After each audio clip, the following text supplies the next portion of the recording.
goodness. Hello, everybody. We are back with another No Bucks Given, and we are without Connor, and the rest of us are like dying slow deaths. Well, Connor has already died from his sickness of the change of season, so bear with us this evening. And for once, Gina's not sick. Right? It's her fault. Gina's the I haven't Antichrist. been sick. I haven't. Listen, I haven't been Antichrist. sick. I have had a guest at my house, No, so that's why I haven't been here. But I am healthy, and fuck you guys. Well, I actually don't feel too bad. So I've got the energy of fucking Muhammad Ali. Not when he was, but like before that. I feel like that. Not goat when he down was- in the corner. He had the shivers and shakes. Oh, good God. this is Parkinson's disease, so you're not so basically you're not Michael J. Foxing it out right there. I mean, he's got a lot of energy. Too much, maybe. Yeah. We'll see how it goes. Yeah, exactly, Alpha. Yes, here we go. It's gonna be a long night for some of us. It's gonna be great. I'll be here. Hey, you know what? It's no bucks given. Exactly. There's no bucks given. So let's I'll get be it on. here for as long as I can. And he's out.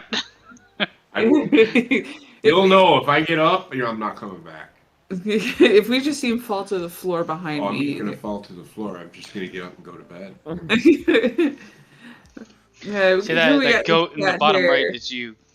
That is Yes. right. Yes, I said that. That is me at this particular moment. I had a funeral today. We put my dad to rest today, so it was like, and then I was feeling like shit on top of it. So yeah. Rest in peace, Papa Baker.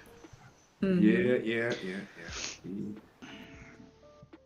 Who we got in the chat tonight? We got Alpha, Jurgen, Tim, and Federico. How you guys doing? You know what? Federico. It's actually I like his name. Federico. It's not. There's no. The R is non-existent. Federico. Chigarza. Roll your R, son of a bitch. Federico. It's not Fred. I don't know, but you said roll the R's. I had to add an extra one in. Whatever. Fuck. So you actually see my it's God. already starting here, folks. We got a couple topics to go over tonight. Once we're done here, by tomorrow or whenever Connor's feeling better, he will He's get dead. it up on the podcast network for everybody. But He's tonight fucking dead. we are going to start with Mike Tyson and his basically return to the ring, but this ring was an airplane.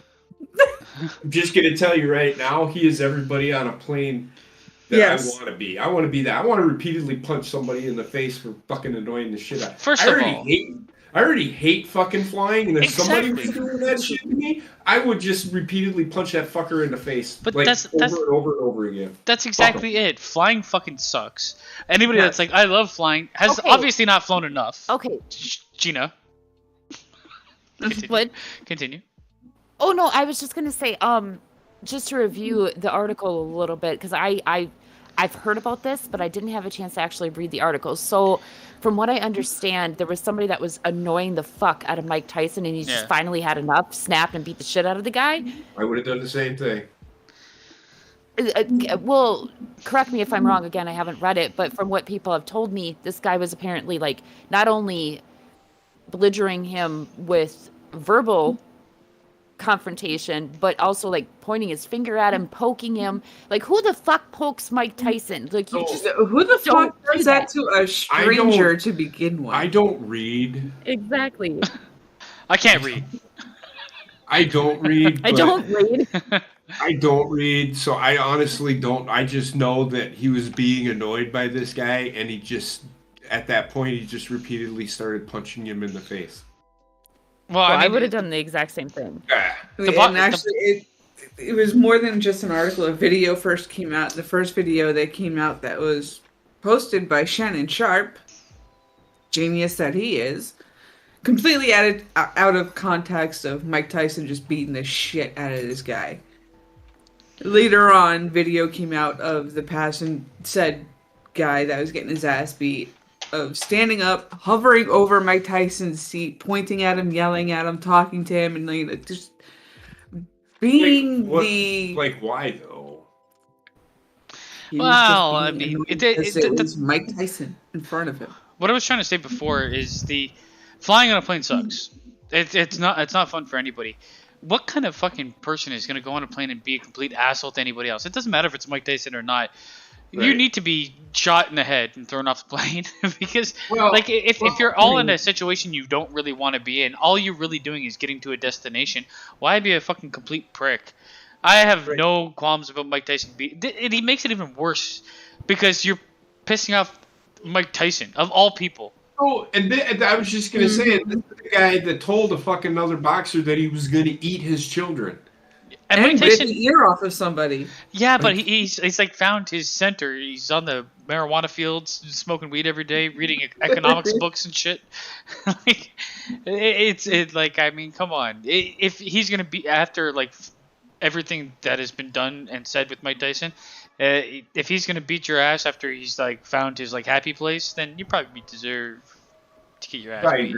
I agree. I just good on you. And anybody that's defending the fucking guy that Mike Tyson beat up, you can go fuck yourself. I mean, I didn't see like a video or any of it, so it's hard for me to say. But like I saw a couple pictures of the guy, and he looked like a fucking douchebag. He looked like he was being a douchebag. He also looked like he was intoxicated, to be honest with you, with his movements before and after the beating. So it's. If you're going to be that much of a dumbass, don't travel the fuck alone. Make sure you have a friend with you that's going to stay sober, and when you start doing that shit, duct tape your ass to your fucking seat so that you don't get your ass beat. But then if you have to pee, you know. Oh, he's probably some dickhead rich kid, man, is all I can think of. Because I'm pretty sure they're on like first class. It looked like it. The seats are pretty spacious. Yeah, so like I mean, probably he's some pretentious asshole that fucking thinks that he has everything, owed to him. Sorry, basement, I didn't cut you off. Some cock goblin bitch is what he is. Whatever, I hate him, and I'm glad he got beat in the face. Me too. I mean, what did Mike Tyson say the whole time? Even on on Twitter, he's like, social media. Everybody's like feels it's okay to say what they're gonna say because they're not scared of getting punched in the face, and he holds true to his word. So whatever. He proved it. Yeah. I still don't understand. Like, as you guys were saying, like, sure, okay, who does that to any normal person, right? But who in their right mind goes up to a former boxer that has a reputation of not taking shit and does this? It's just like, I don't know if the guy was looking for a payout by doing this or what. He was looking for publicity and a payout. I can almost guarantee you that's what he was doing. He's probably doing Tyson and getting a big payout. He won't get anything out of it. No, you'd be surprised. No, he won't get shit. Honestly, I'm honestly surprised that the police weren't involved. This is the thing. From what I heard, and take this with a grain of salt. From what I heard, the guy didn't actually place any charges after the fact. So that's because he probably snapped back into fucking reality. I think he was drunk and stupid and didn't want, he wasn't doing it for publicity's sake. I don't think. I think he was just drunk and stupid and being that rich kid in first class. Like, oh my god, a celebrity, and it happens to be Mike Tyson. Let me annoy him and see if he beats me up. The funny part is it's Mike Tyson, and he's reading some 800-page economics book. What the fuck?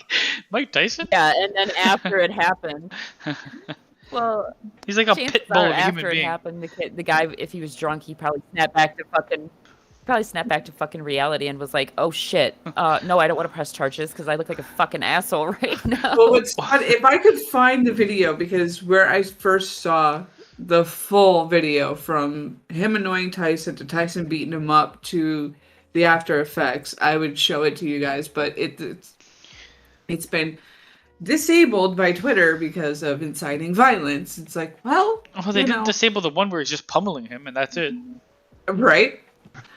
But even after the beating, Mike Tyson's back in his seat. The guy's sitting there and he's like, I know, this is like sad face. That pouty and all that. So it's like, there is no way this dude is completely sober. No, he was a dumb bitch, and I'm glad he got his ass beat. Yeah, it reminds me of like a college you know, like the college guy who's at the bar and thinks that his shit is so fucking big until somebody finally stands up to him. Yeah. Yeah, until somebody finally stands up to him and just knocks him on his fucking ass, and then he turns into a little bitch. That's what it's even funnier because he must have been so damn drunk to not be like, oh my god, I am going to shit my pants right now. He probably did, and that's why he didn't.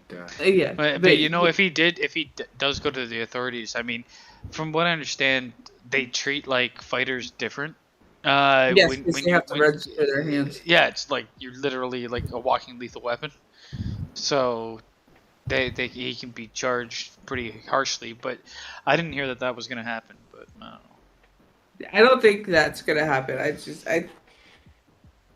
We'll keep our ears and eyes peeled for this. If it happens, we will let you know next week. If nothing happens of it, we won't bring it up at all. Yeah. Fair enough? It was just so weird that it came from out of nowhere. Fair enough. What the fuck? Yeah, it's just like seeing the posts of him with that fucking quote up as a meme, and it's like, why the fuck is this resurfacing now? And then, bam, hearing about this. It's like, oh, okay. And then, from out of nowhere. Yeah, exactly. Shall we keep it on the funny train here? Why not? I mean, most of it is kind of funny, to be honest. Yeah. I think the most outrageous one, though, is Miss Kim Kardashian suing Roblox. Oh my god. Suing Roblox for what? They advertised a sex tape, apparently. According to her, Roblox is the one that fucking advertised an additional sex tape out there. So, and her 7-year-old son was the one who found out about it. Yeah, and that's the reason why she's actually suing Roblox, is because her son was the one that saw it and was like, mommy, wait a minute. And then she obviously saw what he was seeing and got really pissed off. And I can't say I blame her in this scenario. I do. I mean, eventually you're gonna fucking you're gonna become popular off of a sex tape, because that's literally what superstardomed her. Then it's gonna come around at some point in time. Like, I feel like she's pointing the finger at other people for a decision she made long ago. Yeah, I mean, I get she was probably gonna be like, you know, once they're of a certain age, I'm going to talk to them about it, because how do you not, right? 6 is really young, and they wouldn't really understand. But I like, forgive me, I've never played Roblox. I don't really know much about it, but I think it's like Minecraft in a sense that like people can upload their own shit, and it wasn't necessarily like, it's not necessarily like Roblox okayed the ad for that sex tape. It was more like he stumbled upon it, and like uploaded it, and he stumbled upon it in like the sandbox environment of the game. I think she doesn't have a leg to stand. To be honest with you. Actually, she does, because I think what she's suing. Come on. Just hear me out. I think what she is suing Roblox for is not the content itself, but the fact that the content is not supervised before it is uploaded to she needs the to game. sue Google. I don't know if Roblox has control of that though. Well, she'd have to sue Google. Google. Exactly. How much control WWE has over bad words and all that. She might as well sue Google, the main search engine. You search Kim Kardashian, and in the top 10, you're gonna get one of them say sex tape, probably. Yes. So without even typing it in. I don't think she should just shut the fuck up and just sit there. I think this is more like she is now looking like she's maybe ashamed of the decision she made in the past and doesn't like the fact that her kid needs to know it before they should. But you fucking did this. I'm sorry. Like, I don't know. I don't like. To me, it's sex. It doesn't really matter to me that much. 6 years old, whatever. It's hard to explain, but you're gonna have to explain it at some point anyway. But it's like, I mean, people make mountains out of molehill with sex anyway in North America and most of the world. But like, fuck, whatever. And this is like, I'm gonna say, like, her going crazy on it is where I'm like, yeah, you might as well have just kept it in house and spoke to your kid. Yep. Instead of trying to attack a company that's worth 3 times as much as you. I think personally she's trying to stay even more relevant than what she already is. Just, okay. Any publicity is Time good out a publicity second. for the fucking Kardashians. Time out a second. And I'm not saying that I disagree with you guys, but I'm going to play the bad guy here for a second, or the good guy, regardless of what, depending Devil's on what advocate. side you're on. Yeah, I love Exactly. it. I love Thank you. devil's advocate. But take the fact that she is Kim Kardashian off of the table. Okay, this is let's say she's a normal, regular day woman, made a mistake in her past, made a sex tape, it got out, it became really popular, right? Because it happens. Like, normal fucking people's sex tapes become an overnight sensation all the time. Would you still feel the exact same way? I would still feel the same way. Okay, because I was going to say, because I think a lot of people feel this way because she is Kim Kardashian, and it's like, oh, it's just another publicity stunt and all this stuff. But I know she made this. I know she was the one that made the sex tape, right? And it's on her because that's part of her history. But I do feel bad for her in this scenario because it's her child, and he's 7 years old, and she probably didn't think that she had to explain her mistakes of her past to her 7-year-old. I don't think it was a mistake. It was a calculated decision to do it. Okay, I understand. It was calculated at the time, but she might look at it as a mistake now. Well, is what I'm saying. It's too bad, so sad. It's my. Yeah, I mean, is what I'm gonna say. I get it. I feel bad for her that she's got to explain to. I don't feel bad for her at all. I don't know. Let me finish.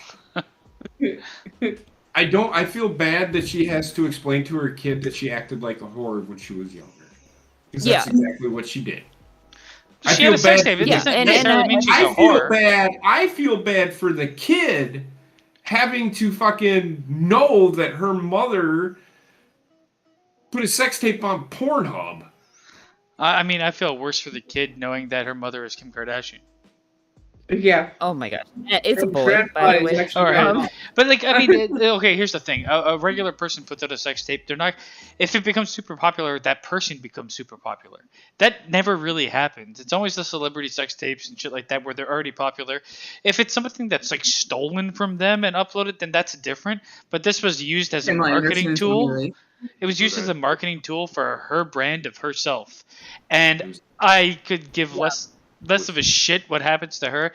And in terms of her kids learning that she had made a sex tape, and I wouldn't agree with, my mom's a whore. A sex tape doesn't mean you're a whore. It just means you videotape yourself having sex, right? He's just saying acted like a whore. He's not that she was actually a whore. Yeah, well, in the end, I don't give a fuck. I mean, the kid learns about sex at 6 years old. There you go. I mean, it's mountains out of molehills. You cannot sue a company because of a decision you made to do long ago that you made a bunch of money off of. Like, it's akin to, like, I mean, yeah, there's a lot of, like, fucked up shit that happens in Hollywood. But when you sit there and you shake a hand, I'll suck your dick as long as you make me a superstar in your motion picture. That's kind of a deal that's being made there. It's a disgusting deal, but it's a deal nonetheless. It shouldn't be the only option that's available to people in this respect, but, like, this was not the only option available to Kim Kardashian. She was rich before she videotaped herself having sex.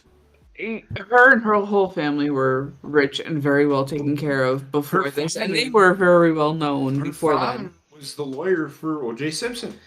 I mean, you can't, you just simply can't delete your past because you've decided to turn over a different leaf. Right. And that's the unfortunate truth of it. I don't think she has any leg to stand on, to be honest, legally. You could say, oh, Roblox needs to put a disclaimer, and that's pretty much all it will be. Yeah. Because you can Google search, like I said, you can Google search your name and probably find out the exact same information. And Google's used by everybody that exists on this planet. Yes, but there's also, I mean, look at the restrictions that even WWE 2K20 puts on their game with just words that are used. Roblox could do the same thing with their content.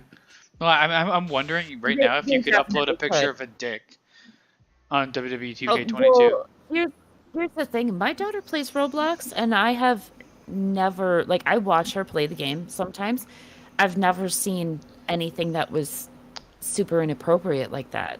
I'm wondering if, like, because her son had, like, or whatever. I think you said it was boy, right? If he had like whatever Yeah. East Kardashian or whatever the fuck his name is, that they purposely like showed him it, like other players were like, yeah.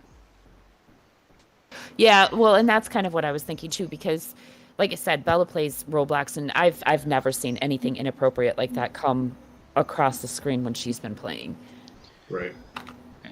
I mean, they might get a slap on the wrist and have to implement some sort of like discretionary advisor, but I don't see her making money off of Roblox. And if she does, it's a travesty. It Well, really is. you know, Like, and the fact of the matter is, it doesn't matter if she's fucking Kim Kardashian or not. You don't get money just for being Kim Kardashian and fucking having your son see something like this. You just shouldn't be awarded money for that, okay? Like you guys are all saying, it was something that she decided to do in her past, and unfortunately, it will always haunt her. As Jurgen said in the chat, the past never stays fucking buried. It always comes up to haunt you, no matter who the fuck you are. Yeah, I mean, this is what, technically, to an extent, this is what her empire was started with. Yeah, she had money beforehand, but like, what like put her into like reality star favor was the porno video. The sex tape. Yeah, exactly. And then shortly after that, her and fucking Ray J got fucking divorced anyway. So They were never married. Well, who cares? But anyways, knows that. I know. He's like, I keep up with the Kardashians. No, I don't. Yeah, I mean, I don't feel any way about Kim Kardashian. A lot of people hate her. I don't know her, but I'm pretty sure if I knew her, I'd probably hate her because she seems like the worst version of entitled. Where she like, I've seen like clips of her being like, I can do whatever I want. She's like, you know what? You know, success. Just work hard, women. It's like, okay. You are probably not the person to say that, Kim Kardashian. Yeah, I'm sure she has a good work ethic, but when everything is successful, you don't have to worry about failures.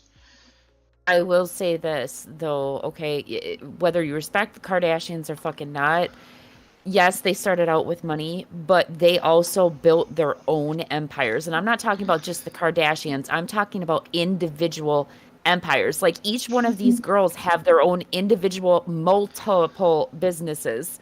But it's easier when you have the leg up, very well. Like, yeah, you already have a name. It's like Donald Trump's dad giving him $1 million to start his company. Oh, but he started from scratch. Well, that's the thing. When you already have a name in the industry, you have a foot in the door. When you don't have that, it's a completely different story. So I don't like a person like her coming out and telling like other women to just work hard.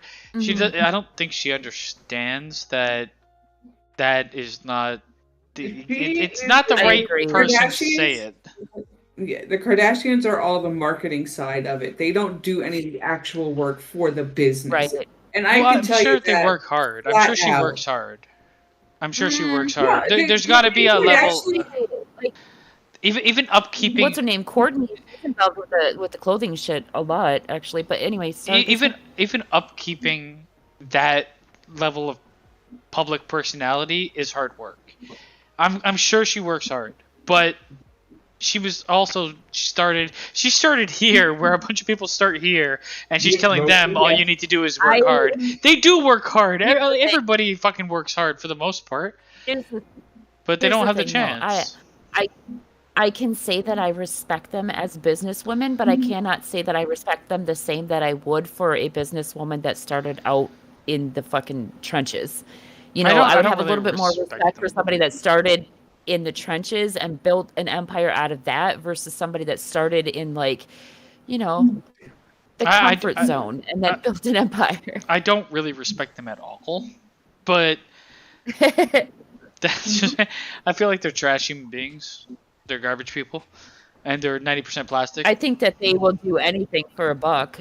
Like, they will. I mean, it's already shown. It's already shown that. Their reality show proved that. Like, fucking trash people. And I honestly don't think, I can't say this about every single one of them because obviously I don't know them individually as people, but I forget which one is with that Travis guy.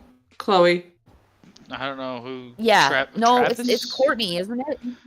Travis, not Travis Barker. The guy that fucking was on stage when that riot started in his crowd, and he didn't do a goddamn thing about it. He just kept on going. Courtney is getting married to Travis Barker. Oh, okay. We're all keeping up with the Kardashians.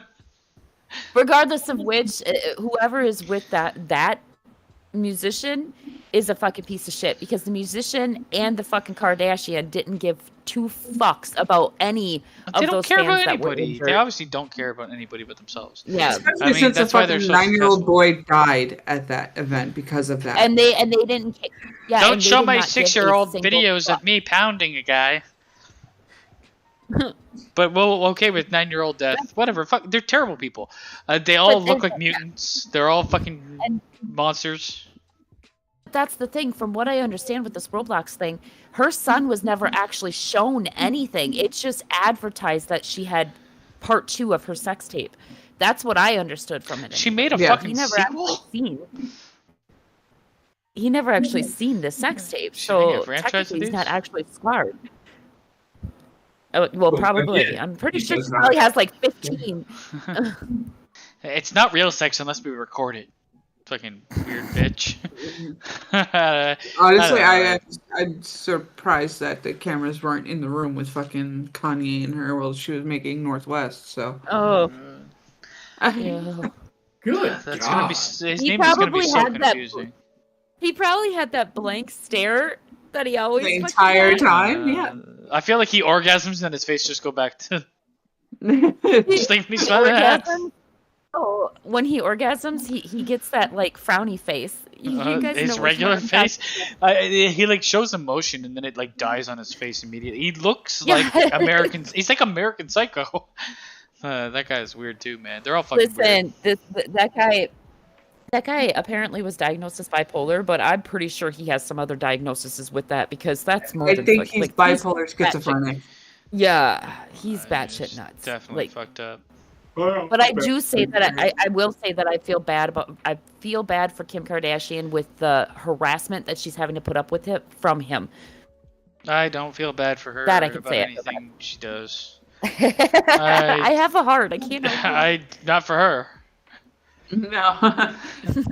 But moving on, because I think we've exhausted this topic. And God. I don't ever want to talk about a Kardashian ever again. I know. I fucking hate them. Oh. They all nailed it in a car crash. Come on now. Alpha fucking nailed it in the chat, though. He says Corey Taylor would say, "This is what happens when stupid people become famous." Yeah, well, it is true. I mean, the thing, I don't think they're stupid. I just think they're terribly immoral human beings. That's about as far as I go with it. I can concur with that. All right, moving on. But keeping on with the losing things here, let's move on with Netflix. Yep, moving on. Losing up to 200,000 subscribers in the first 10 years. For the first time in 10 years, they've lost. But you know what? This comes in tandem with them raising prices. And I'm sorry to say, but this also comes in tandem with them having shitty original content. Also, a lot of the stuff that people went to Netflix for, moving to the own individual streaming platforms like Disney and other ones that have popped up. Netflix needs more than ever to be releasing good original content now, and they just aren't. They have like swayed so heavily into like LGBTQ stuff that works for some people, whatever. I just like I don't care if a character is gay, queer, transvestite, or anything like that. It's just, are they a character or are they that? Yeah, right. Exactly. Well, the biggest thing for me with Netflix is you debuted as the blockbuster and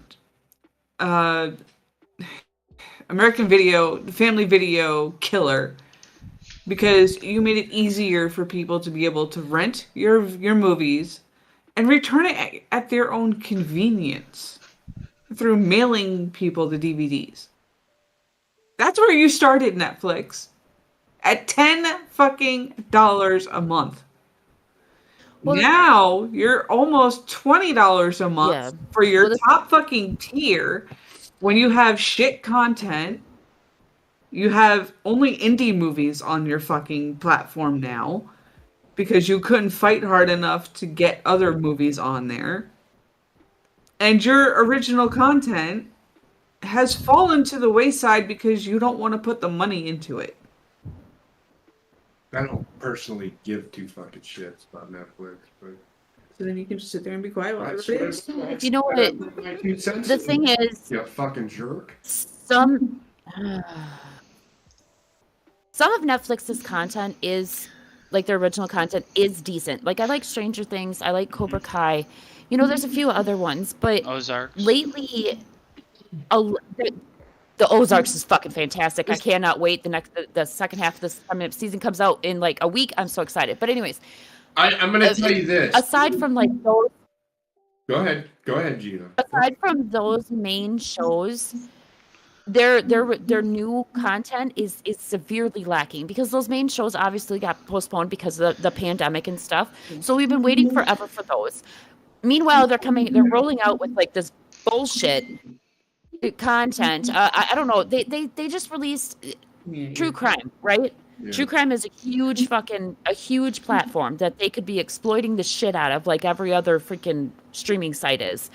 But they've come out with a John Wayne Gacy fucking documentary as a new documentary. That was fucking 1978. Nobody fucking cares anymore. Well, actually, they do because Peacock does it too. Here's the thing. Let me rephrase that. It's not that nobody cares anymore, but what I'm saying is there's been so many documentaries about John Wayne Gacy. What are you going to be able to tell people that people did not already know about this man? I mean, so people don't watch it because it's like you've seen it already 1,000 times. The one that Peacock did actually talked to him. You don't get to see many of those. Where they actually talk to the serial killer. Well, Netflix did the same thing. Like they have his voice in the background when the police were voice in the background. This one on Peacock actually had him.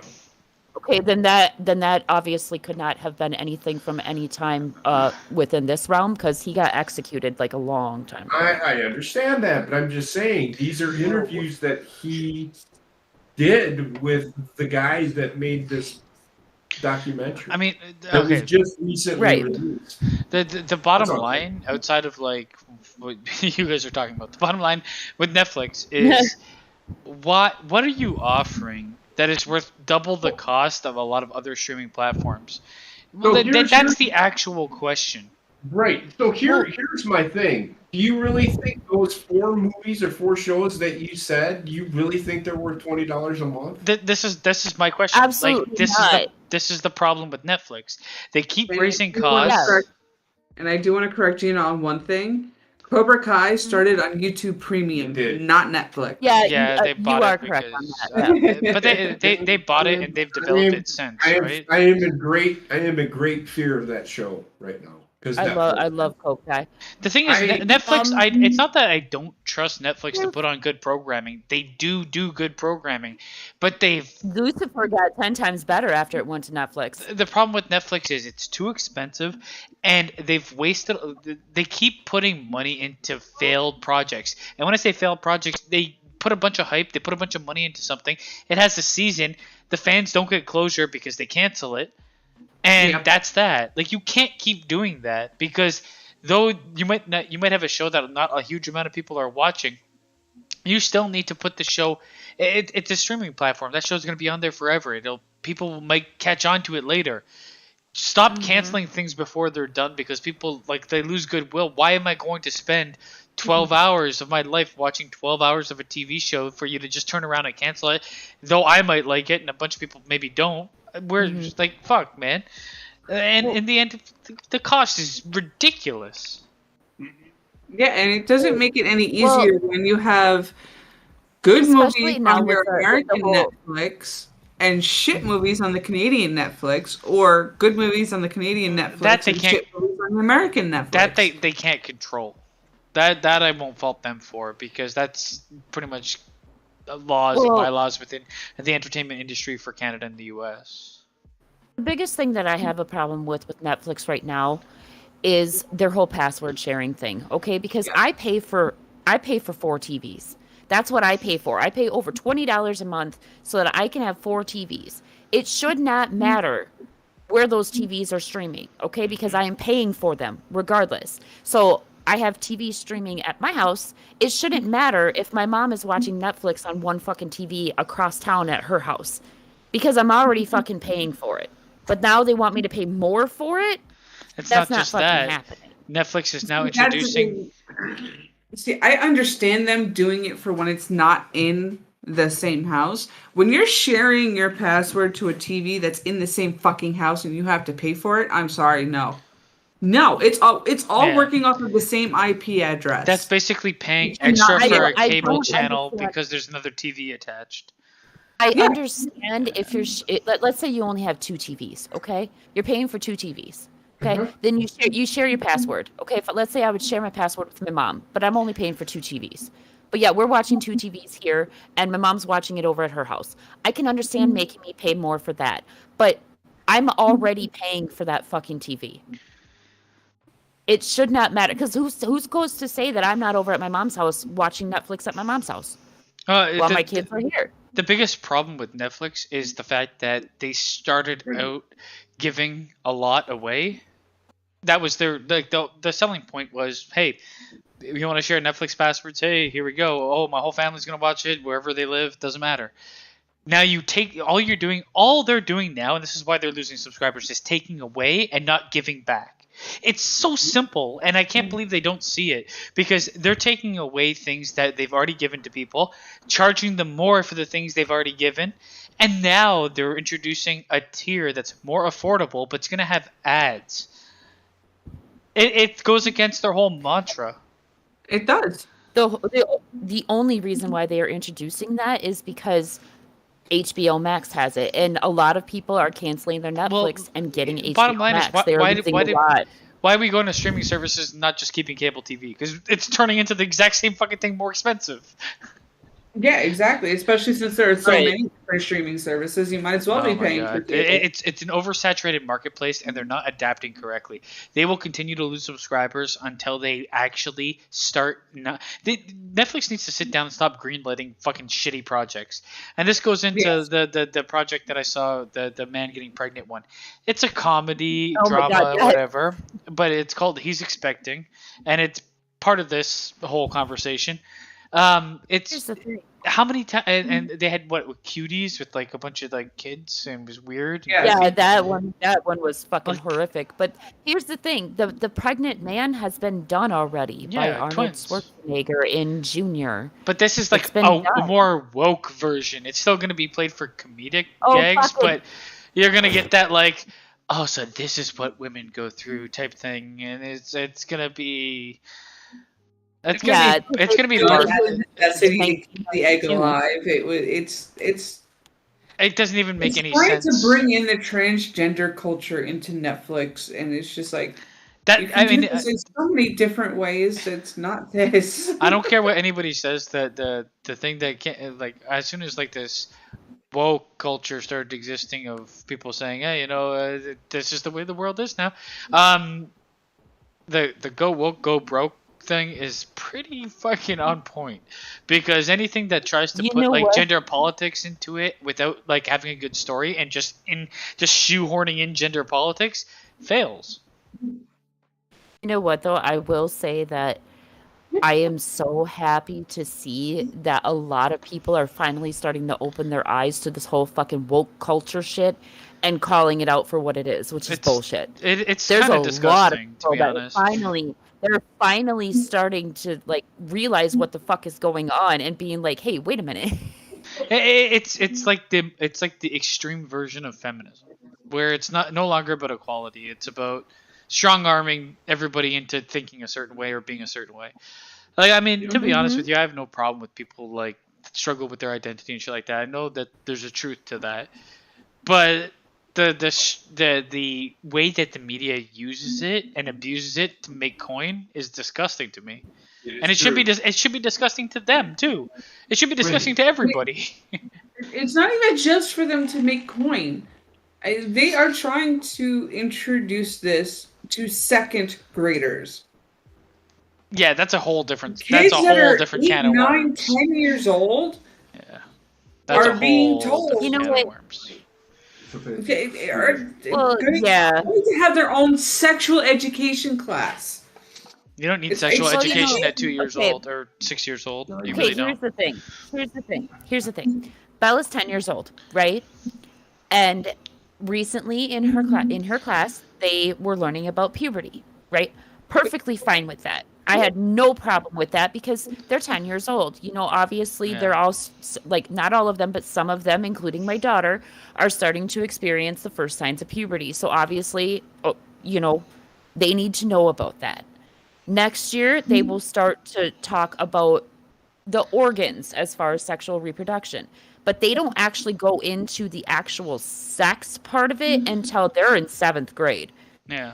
Yeah, that's correct. You know, and that is the way that I was raised. That's the way that I learned in school. It was Same. 4th grade was puberty, 5th grade was sexual reproduction, and then 7th grade was actual sex. And then 8th grade, we talked about STDs and all that shit. That video was fucking traumatizing. And this But, is a you blue know- waffle. Oh God! That video really was fucking traumatizing. But you know, so okay, this is I'm gonna steer off topic just for 1 second.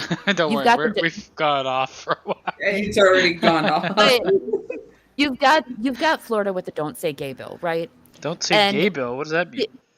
Please do not fucking hate me out here for this because I agree with the bill, not the title. If you actually read the bill, I the have no bill. idea what you're talking about. Okay, so Just Florida gonna passed explain the it, bill. let her go. If you read the bill, it says it's basically talking about how they are banning any kind of sexual talk, whether it's LGBTQ or heterosexual, any kind of sexual talk in elementary school. They are banning it from their schools. They do not want their children to learn about sex before a certain age. I agree with that. What I don't agree with is the name.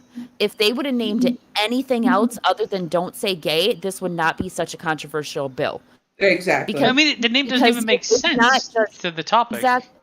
But the thing is like the governor was targeting the LGBTQ stuff because he didn't think it was right for the young kids to be learning about LGBTQ. However, in order to satisfy everybody, it was made we're not going to talk about sex at all, which is how it should be. But then the bill was labeled "Don't Say Gay" because he wanted to fucking rile up some fucking feathers in the Democratic Party. And now we have this whole fucking controversy with Disney and all of this other shit. Like Disney just lost their fucking funding from Florida. All over this bill. And it's all because of the name of the bill. Oh, I mean, the name makes no sense anyway, but I feel like there's a certain age, and it's the age of when, like, not everybody's going to hit puberty at the same time, but, like, when most people do, you know, from the 10 to 13 range, you need to be talking about this shit because they need to know. And more often than not, like, putting the onus on, like, the family to teach them. Some people, first of all, don't have that. Second of all, even though they might have family, they're not going to teach them that. So it does have to happen in school, and it should, but it shouldn't happen before a certain age. It almost feels like indoctrination of like especially with like the woke environment. This is where I have a problem with that woke shit, because it's like they're starting to like they place ideas in a child's mind. Like they don't even care. Everybody's been a kid up to a certain point. You don't even think about sexual orientation at all. You might act a certain way, and you might be aligned to a certain sexual orientation before you even know it. But like discussing it or like talking about it constantly or placing labels on things before they happen is just completely wrong in my mind. I have the perfect example. Angelina Jolie's oldest daughter. She dressed and had her hair cut as a boy from the time she was 6 all the way up till she was 13. The fucking media went nuts saying, oh, she's doing this to try and push her daughter to be a boy. She's trying to make her transgender. This is what her daughter wanted to wear. She let her daughter wear it. Now that her daughter is older and making her own decisions still with what she wants to wear, she is now dressing more like a lady. She went through a tomboy phase. And that's exactly what I was going to say too, Heather. Like, I have a problem with people pushing a certain agenda on children because a lot of us, when we were kids, a lot of us were tomboys, a lot of us girls. You know, a lot of boys had a little bit more of a feminine side. You know, they would play with dolls or they would play with Barbies. When we were kids, it was nothing. Color pink. Yeah, when we were kids, it was nothing. Like, we weren't judged. We weren't like, oh, she's dressed like a boy and she's playing with boys. She must be a lesbian. Or like And when now it's like they jump to that conclusion. My young son touched a Barbie. He's 100% gay, and now I'm going to do everything in my power to make it seem that way. Like there's that crazy type of parent that exists. I've seen it. Exactly. When Austin was younger, he had a baby doll. You know, there was nothing fucking wrong with it. If anything, it was helping him as he grew older because he would take care of that baby doll. Kids don't look at like sex and gender at all. No, they really don't. They just like what they like, and yeah, by a certain age they might have. Half the time, they're a little bit different. But I played with GI Joes and I played with fucking Barbies because I had a sister that had Barbies and we played together. There you go. So it wasn't my inclination to immediately grab a Barbie, but like if she was playing and I'm younger than her and she tells me to do something, I'll fucking follow along. Didn't mean that I wanted to fucking turn into a gay man or a transgender person. Like, no, it had nothing to do with that. But like, I mean, parents that are like on the point, those helicopter parents that are like watching everything, they're gonna take that and be like, oh my god, maybe it is. And like, especially the people that are like so into the LGBTQ that they're like praying for a gay kid for some reason. Those are the ones. I will say those are the ones that are. Yeah, those are the ones that are super fucked because they push it on their kid. But I will say that obviously by a certain age, I'm going to say probably between the ages of like 10 all the way to like 13, if a child is attracted to a certain gender that's out of the norm, you know, if they're LGBTQ, if they're gay, lesbian, whatever, they might be starting to get an inkling that they're a little bit different than everybody else and like that this is kind of what they like and things like that, but they still don't know who they are, which is why I have such a problem with this whole allowing a child to start taking hormonal substances before they hit the age 16. I do not agree with that whatsoever. I mean, I would look at like that kind of decision is it's bigger than like having a drink or driving a car. You need to have like an adult mindset to take it on, in my mind, because there's really no going back. Now, is it cruel in the sense to have somebody that say is a man that feels like a woman living in that body for 6 years? Maybe, but like like this is like the idea. It's like on the same. It's on the same level of like the death penalty or something like that. You can't live in like absolutes. We don't know 100% that person is not going to change their mind, or maybe like think, you know what, I'm okay with my body and being who I am, even though I don't think of myself as a woman or man or whatever. They might not make the decision to go to the extreme, where as a child you would, right? Like, you never know. And with that kind of like surgery and stuff like that, there's not always going back, you know, and they're too young to make such a rash decision. So I agree with you to an extent. You have to have like a level of maturity and age. Well, the thing is a child may know at a certain age that that's what they want, but like you said, that does not mean that they are not going to change their mind, because at 13 they do not have the ability to think like an adult. And like you said, Basement, once it's done, it's kind of hard to reverse. I mean, it can be done, but it's still kind of hard to reverse. But it's also such an extreme decision that I wouldn't leave it up to a kid to make. If you know what I mean. even if it was me as a kid, I shouldn't be made. Nobody as a child has the wherewithal to make such a drastic decision in my mind. No, they really don't. And it comes down to it all comes down to what the kids are learning. And if we're forcing this information on them, it's going to confuse them. JP's middle niece is the best example of it because of the fact that she loves JoJo Siwa. And JoJo Siwa said that she was non-binary. So JP's middle niece sat there and told her dad, I am non-binary. I don't even really know. But then she learned exactly what it meant and what it entails. And she's like, oh, wait, no, that's not me. Right. I equate it to, I can't talk apparently.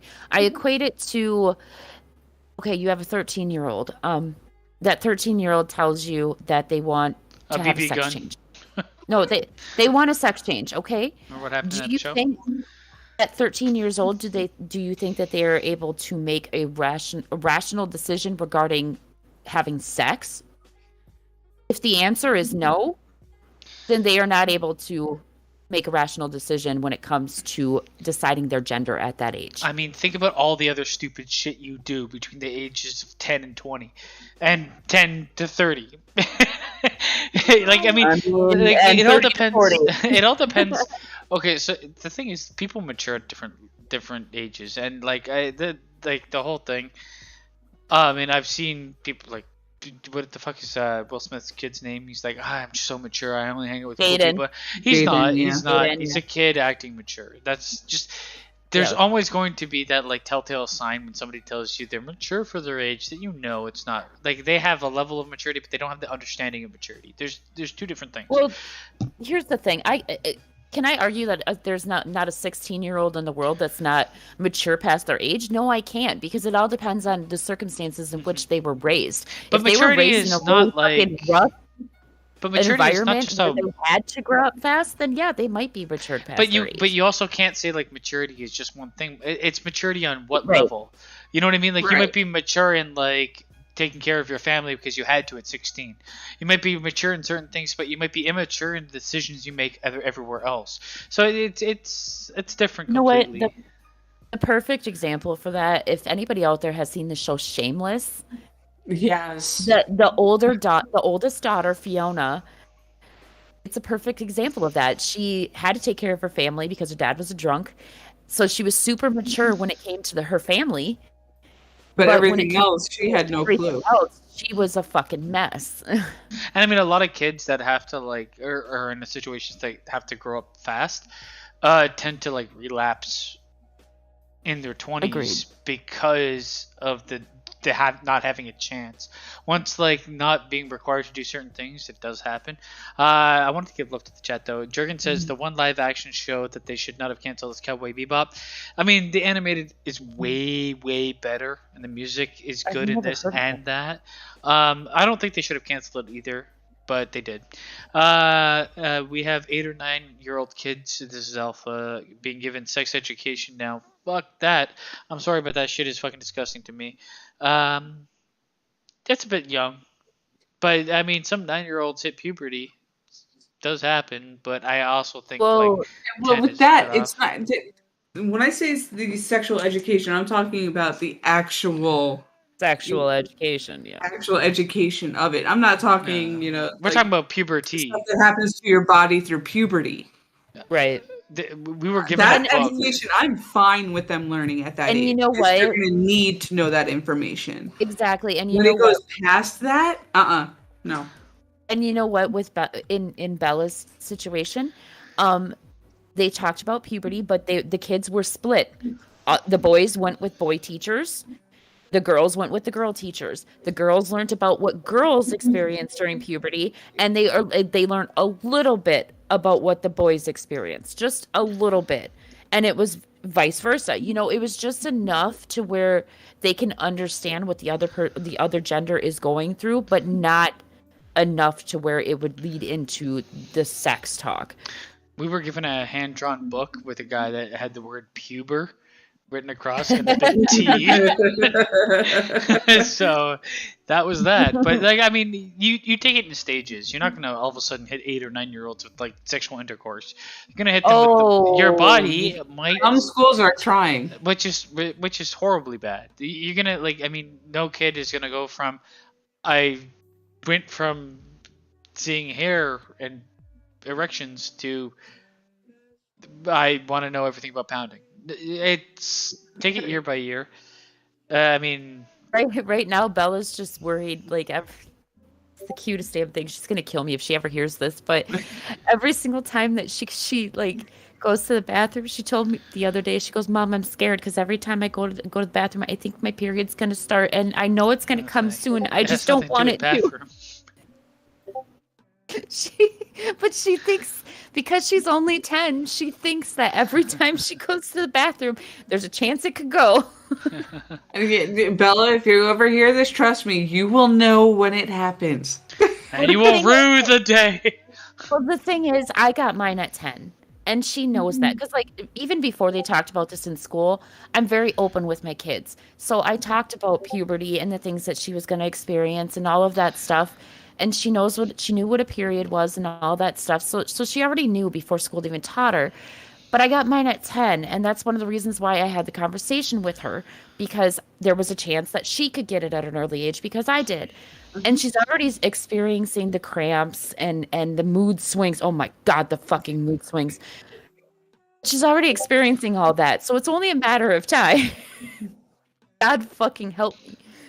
I mean, okay, so to end off the Netflix conversation, I will say that like the He's Expecting show is exactly why they're losing subs. I mean, I wouldn't be that specific show in and of itself. It's other shows like it. I know, but it's basically the amount of money they're putting into other material, and this is a Netflix series, but it's completely like Korean or something like that. It's not like made in North America, but they've done, like, Squid Games was good. They've done some good things. It's just for every good thing they do something that just bewilders me, and prices keep going up. For no reason. The thing because they're fucking greenlighting shit. They greenlight shit projects.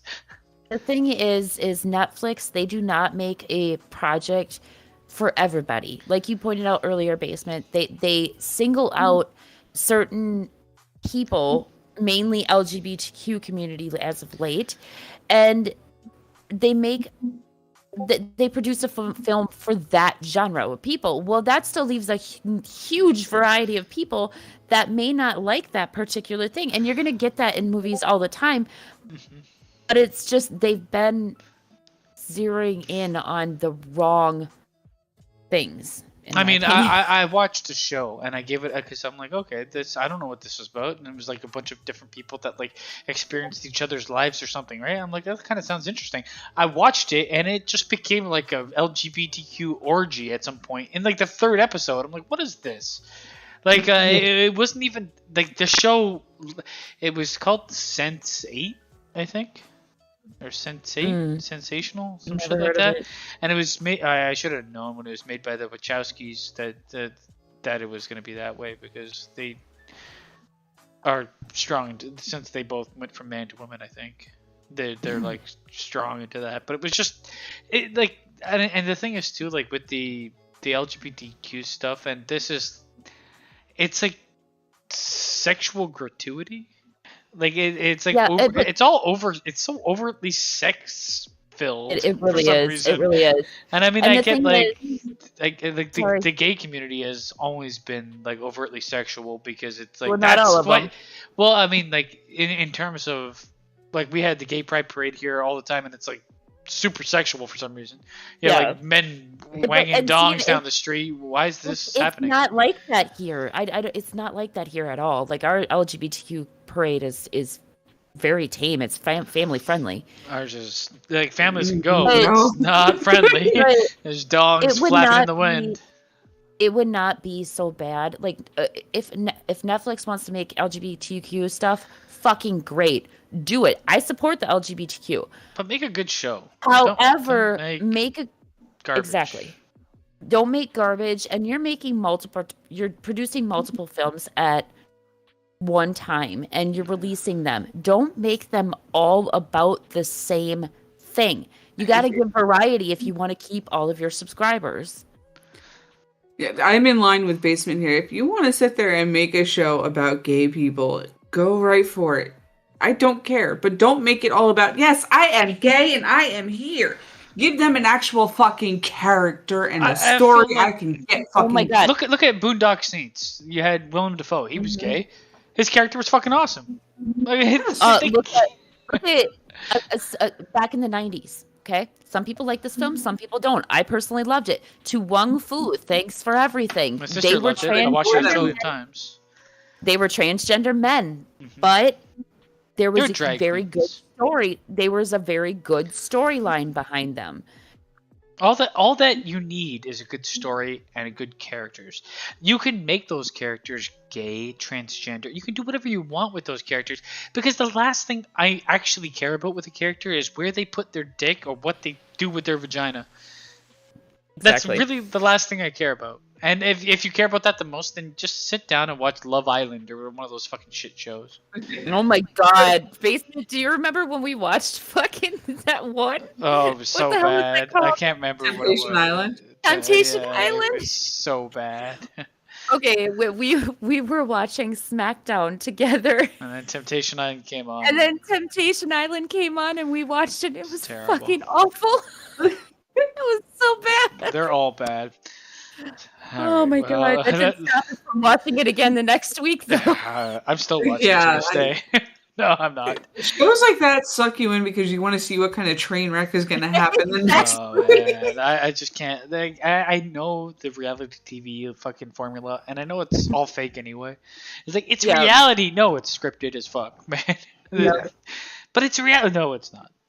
But yeah, we're done with the only Netflix. thing reality about it is you're using people that are not actually actors. Yeah, at least not well-known or at actors. least not well known. You know, I've had a couple auditions and I got in on this one. Whatever. Oh, good. But moving on here. Let's move to something just slightly different here. Something that hits a little close to home for me. Apparently, Miss Gina, you found an article where scientists have found a new de-aging technique that's going to put me out of business. Listen, I'm sorry, Heather, but I'm fucking excited. Wait, I don't understand what that means. It's this new system that is going to reduce your aging without killing off your cells. It's literally making your skin cells 30 years younger, apparently. Basically what it does is it takes immortal? It takes the active cells that you already have and it just uses what's within those cells to reverse aging. It's fucking fantastic. I don't think you can reverse aging. They've done it already. But the thing is obviously this isn't going to be something that's available to like the everyday person for a very, very long time, if ever. So all you're going to see is a lot more fucking Hollywood actors and shit that look like they're 20 years old. Well, they all kind of look like that to an extent. I just want to know why scientists have to sit there and just make up words. Right? The name for this de-aging process is called maturation phase transient reprogramming. Why? Well, the reprogramming is because like. So I don't understand. Wait, what? I glanced over this article, but how do they do it? Like, what's the process? I have to pull up the article, but basically it can't be topical. No, the researchers tested the de-aging technique in a common type of skin cell called fibroblasts. I'll give you a fibroblast. They gathered the cells from 3 middle-aged donors who average out to around 50 years old. After applying the technique, they compared these older cells to cells taken from donors between 20 and 22 years of age. The researchers found that both sets of cells were very similar chemically and genetically. This is how Resident Evil happened. Yes, I'm wrong, but they didn't actually go in that article. I don't think that they actually went into explaining how it is done. Like, I think they were only able to do it to like individual cells. Well, the thing That's is, what it sounds like. yeah, but I mean, eventually they'll be able to do it to everything. But I'll probably be long dead by then. But No, or you could be 10 again. yeah, I mean, no, I don't want to go through puberty again. But Puberty. but I Wear the just shirt. found it fascinating I'm because gonna sell that shirt. basically what happens is whatever they do, I'm assuming it's an injection of some sort into the cells, but the cells basically It has whatever to be a is whole put body in there, fucking injection then. but basically whatever is being put into the cells is acting as like a reproduction type thing, and it's like rejuvenating the cells and rewinding age at the same time, which is mind-boggling. This is based off of a more commonly known method known as Yamanka's method. Oh, of course. Who doesn't know That about is- Yamanka's method? What? Like, There's no saying if it's injected or a topical treatment. it's gotta be I don't injected. think they are at that stage yet. They are literally just in the testing phase. Right. So my question is, like what Jason cells? said, they're probably testing individual cells instead of like whole body cells. What cells does it work on? Because your body is made up of a bunch of different. All types of your fucking skin cells. Essentially, they're taking the skin cells So and the you cells could- that make your skin. You could look 10 years old, but your organs are like 900. Well, actually, in the article, it actually is also testing more internal cells to have them be less likely to form cancer. So basically, they're working on us being immortal. Essentially, yes. Live forever. Yeah. I mean, We might might live be forever. immortal when your planet is dying anyway. I don't know. no. Let's face it, basement. Normal people like us, we're not going to live forever. The Yeah, people what? that have money will live Speak for forever. yourself. I got like $7. I mean, yeah, because that'll get it. Well, maybe. Work my way up. I mean, think that we'll you see can what go the out on your knees to satisfy that. we'll see what the process is and go from there. I just found it fascinating. It was just a little article that I came across. Benjamin Button, Yes. Yeah. Killer Kingdom. I'll have to wait 30 years to afford it so I can get those years back. Exactly. I'll be on a Exactly. rocking chair with a shotgun in my hands. Yeah, and then suddenly you'll be It's able coming. to afford it. It's You'll be coming. able to afford it, and then you'll go from the rocking chair to like fucking 10 years old again. Oh no, I'll be a K-pop star. So moving on here. Y'all remember how JP acted a couple weeks ago on Friday because of a certain supplement he had taken to help himself get over Yummy a little gummies. emotional. Oxygen. Get himself over a little emotional trauma. Apparently, a Florida bride decided to give the rest of her wedding party the same kind of supplemental treatment without them knowing. It did not go well. Florida wedding turns chaotic after food allegedly laced with marijuana by bride. Multiple guests went to the hospital and others reported feeling shaky and paranoid at a Florida wedding, police say, that had food laced with marijuana. Well, here's How the thing. fun would that wedding be? When you How good was that weed? You know, if it was sent to here's the the thing. hospital? When you home make edibles, you don't really know unless you're like a fucking chemist or some shit, like how intense it's gonna be. I've had like weed brownies that I've made that weren't bad, and they like got me relatively buzzed for a while, and then one of my friends made weed brownies, and it was like I'm going into the Twilight Zone, and I'm never going to return. Okay, I'm out. I'm out. You have to tell the story about the fucking party. You have to. No, that was gummies. Actually. We didn't make that. That was gummies, and everybody went into the Twilight Zone.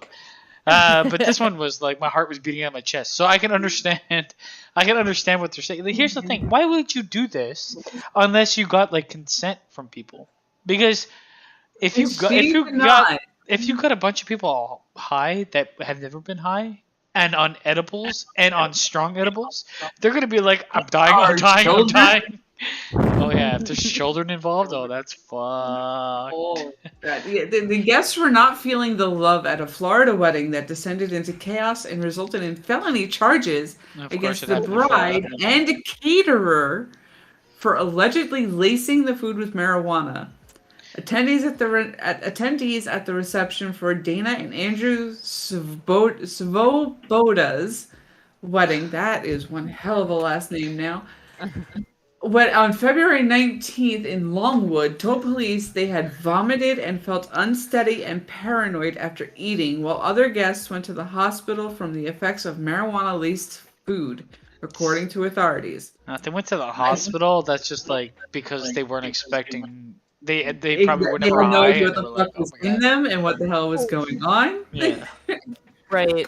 Well, I feel like there's some kind of drugs in me or something. One guest said in a 911 call released by police, and I don't know what's happening. I feel like it could be a fucking awesome wedding if they were just like, this is what's happening. And we're gonna do this with the food. You're good with it. Then I'd be like 100% down for it. But like the fact that they didn't do that. I was gonna say the exact same thing. It is a major judgment on the bride's character. The fact that she drugged people who were not only unknowing but unwilling. That's super fucked. Like super fucked. What happens if one of her guests has a really good fucking job that they get drug tested at all the time? They could lose their fucking job. Nothing about this makes sense unless you're gonna like say, hey, this is gonna be a fucking. We're gonna get high at this wedding and we're gonna eat it. You good? Well, the thing is, you have to get fucking consent. Otherwise, obviously. Then it's like criminal. That's exactly. That's a criminal charge. You can't just you're roofing everybody basically, not to the extent of like what those are used for, but you're drugging people, and that's illegal, man.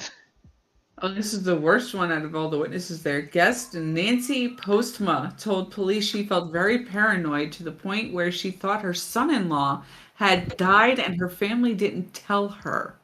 Jesus Christ. You know what? I like to the end of my like marijuana use, I was getting paranoid, but not to that extent. But it was like more like every time I like would smoke weed, I'd be like, oh, man, if something happens, I don't know what to do.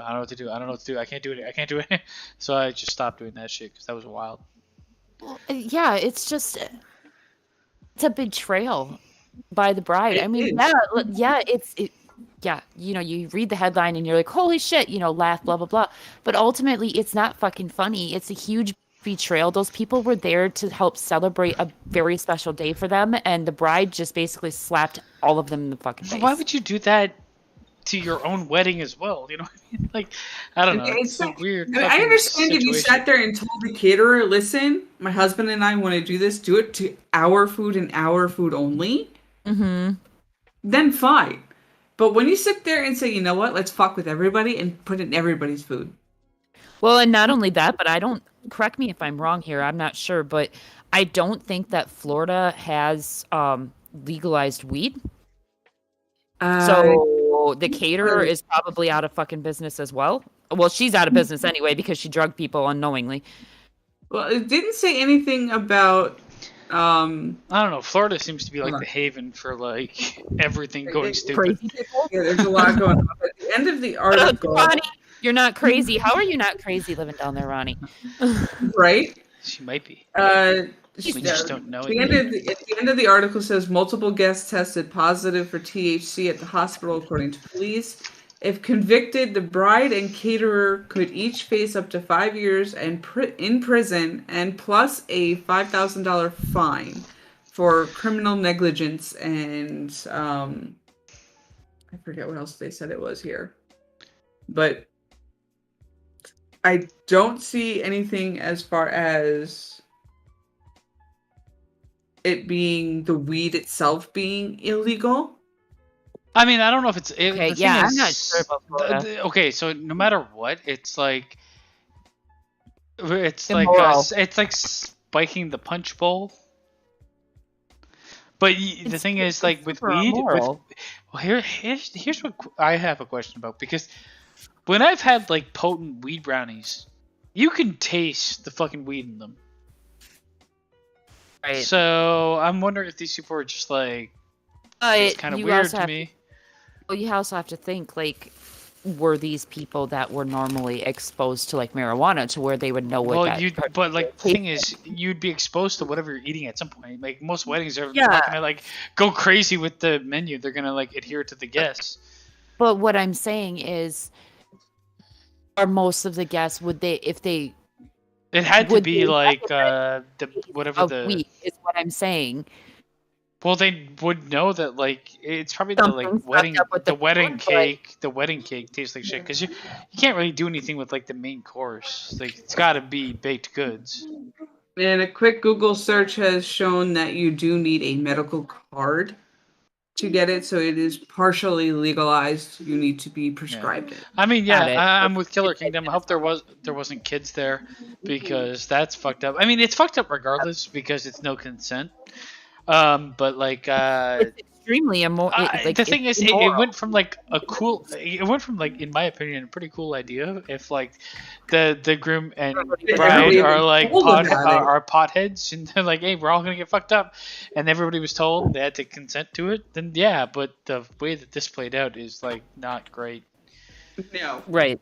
This was a complete misjudgment on the caterer side of this. I mean, the bride could sit there and make her own decisions that she wants, but the caterer is the final line of that because they are the ones preparing and serving the food.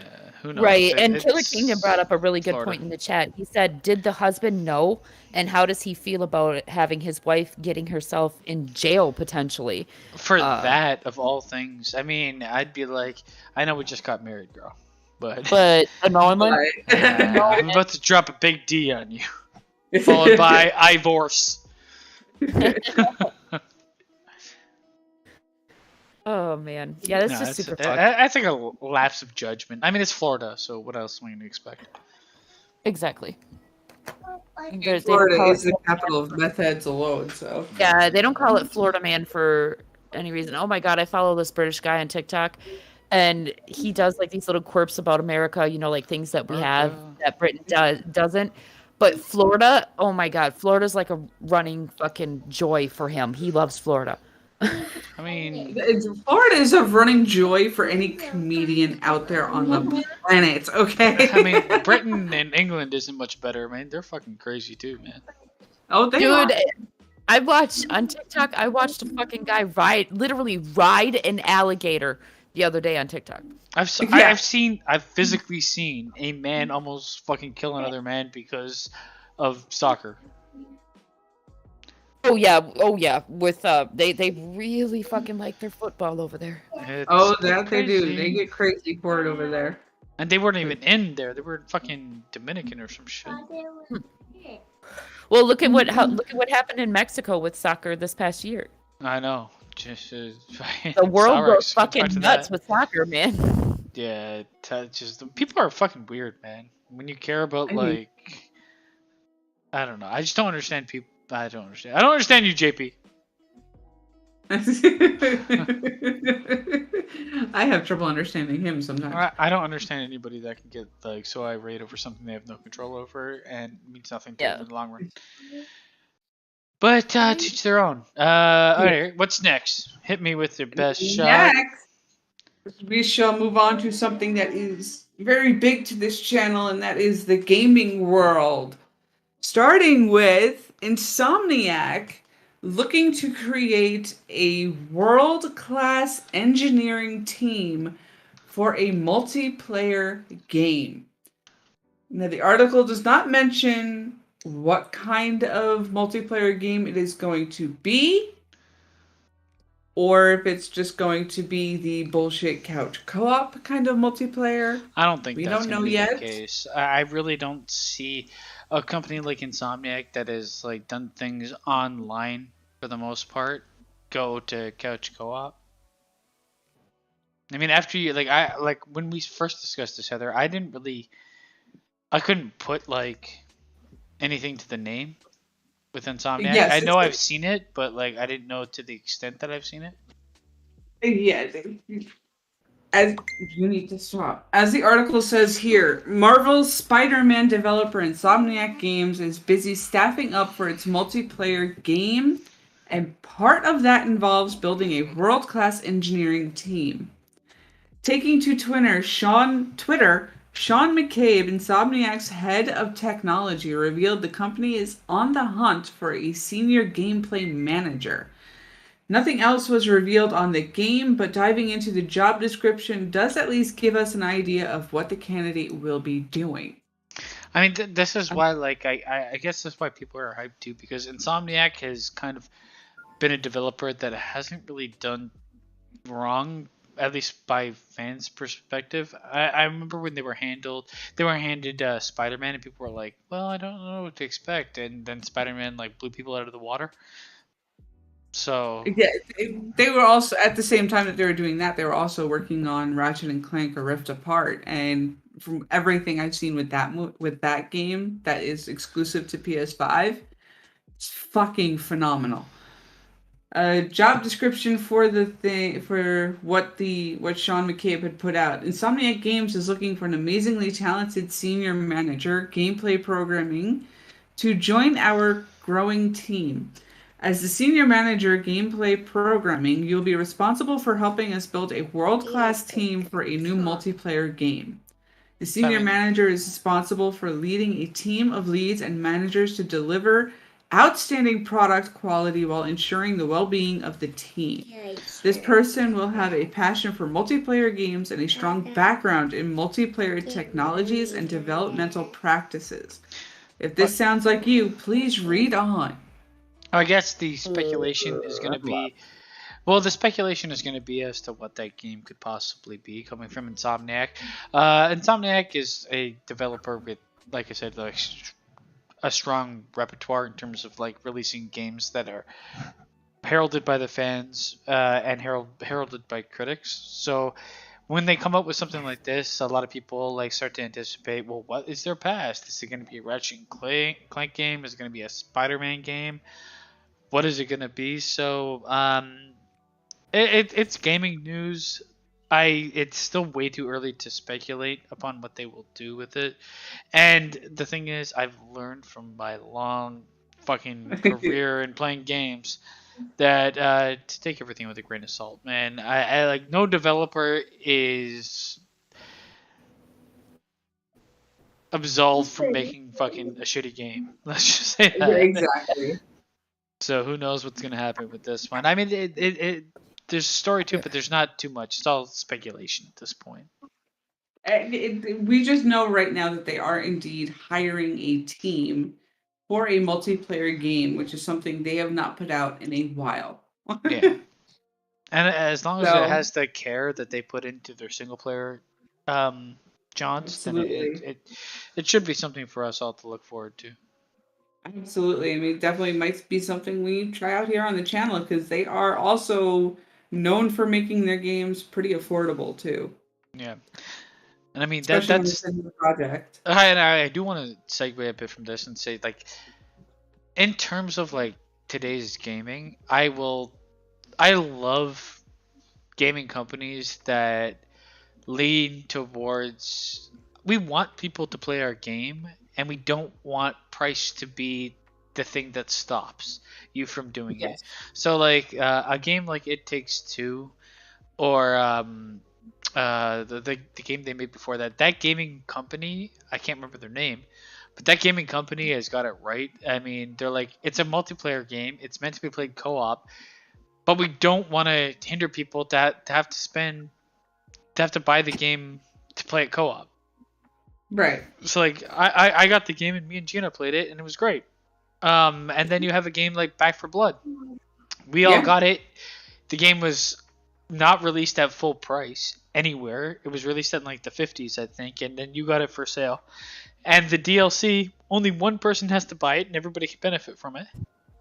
These are things I love to see in the gaming community that people just like shrug off.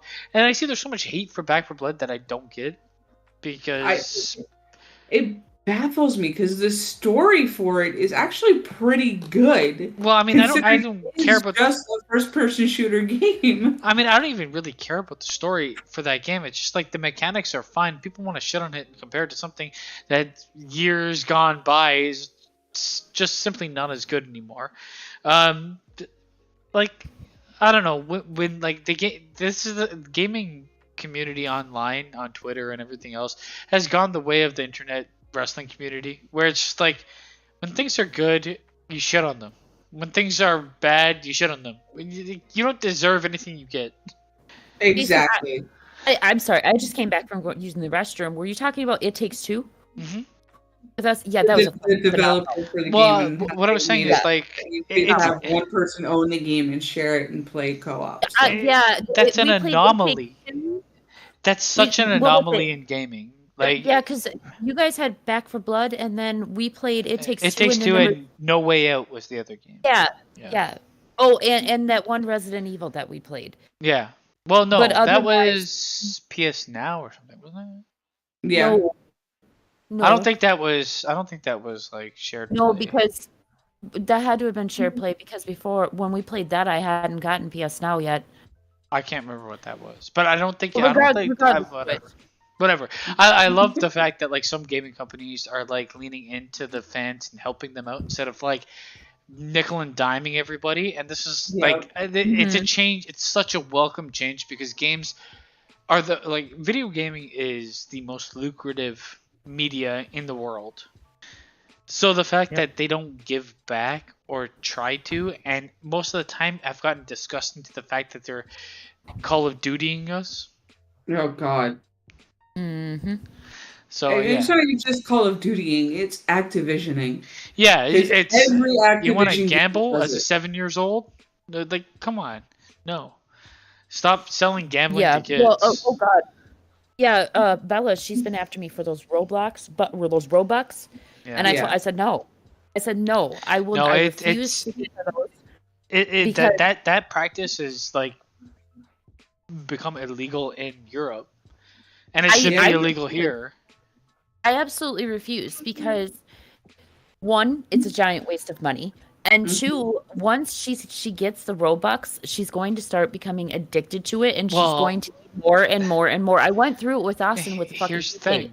With 2K games. The worst thing it does is it creates an addictive personality in malleable minds, in children's minds.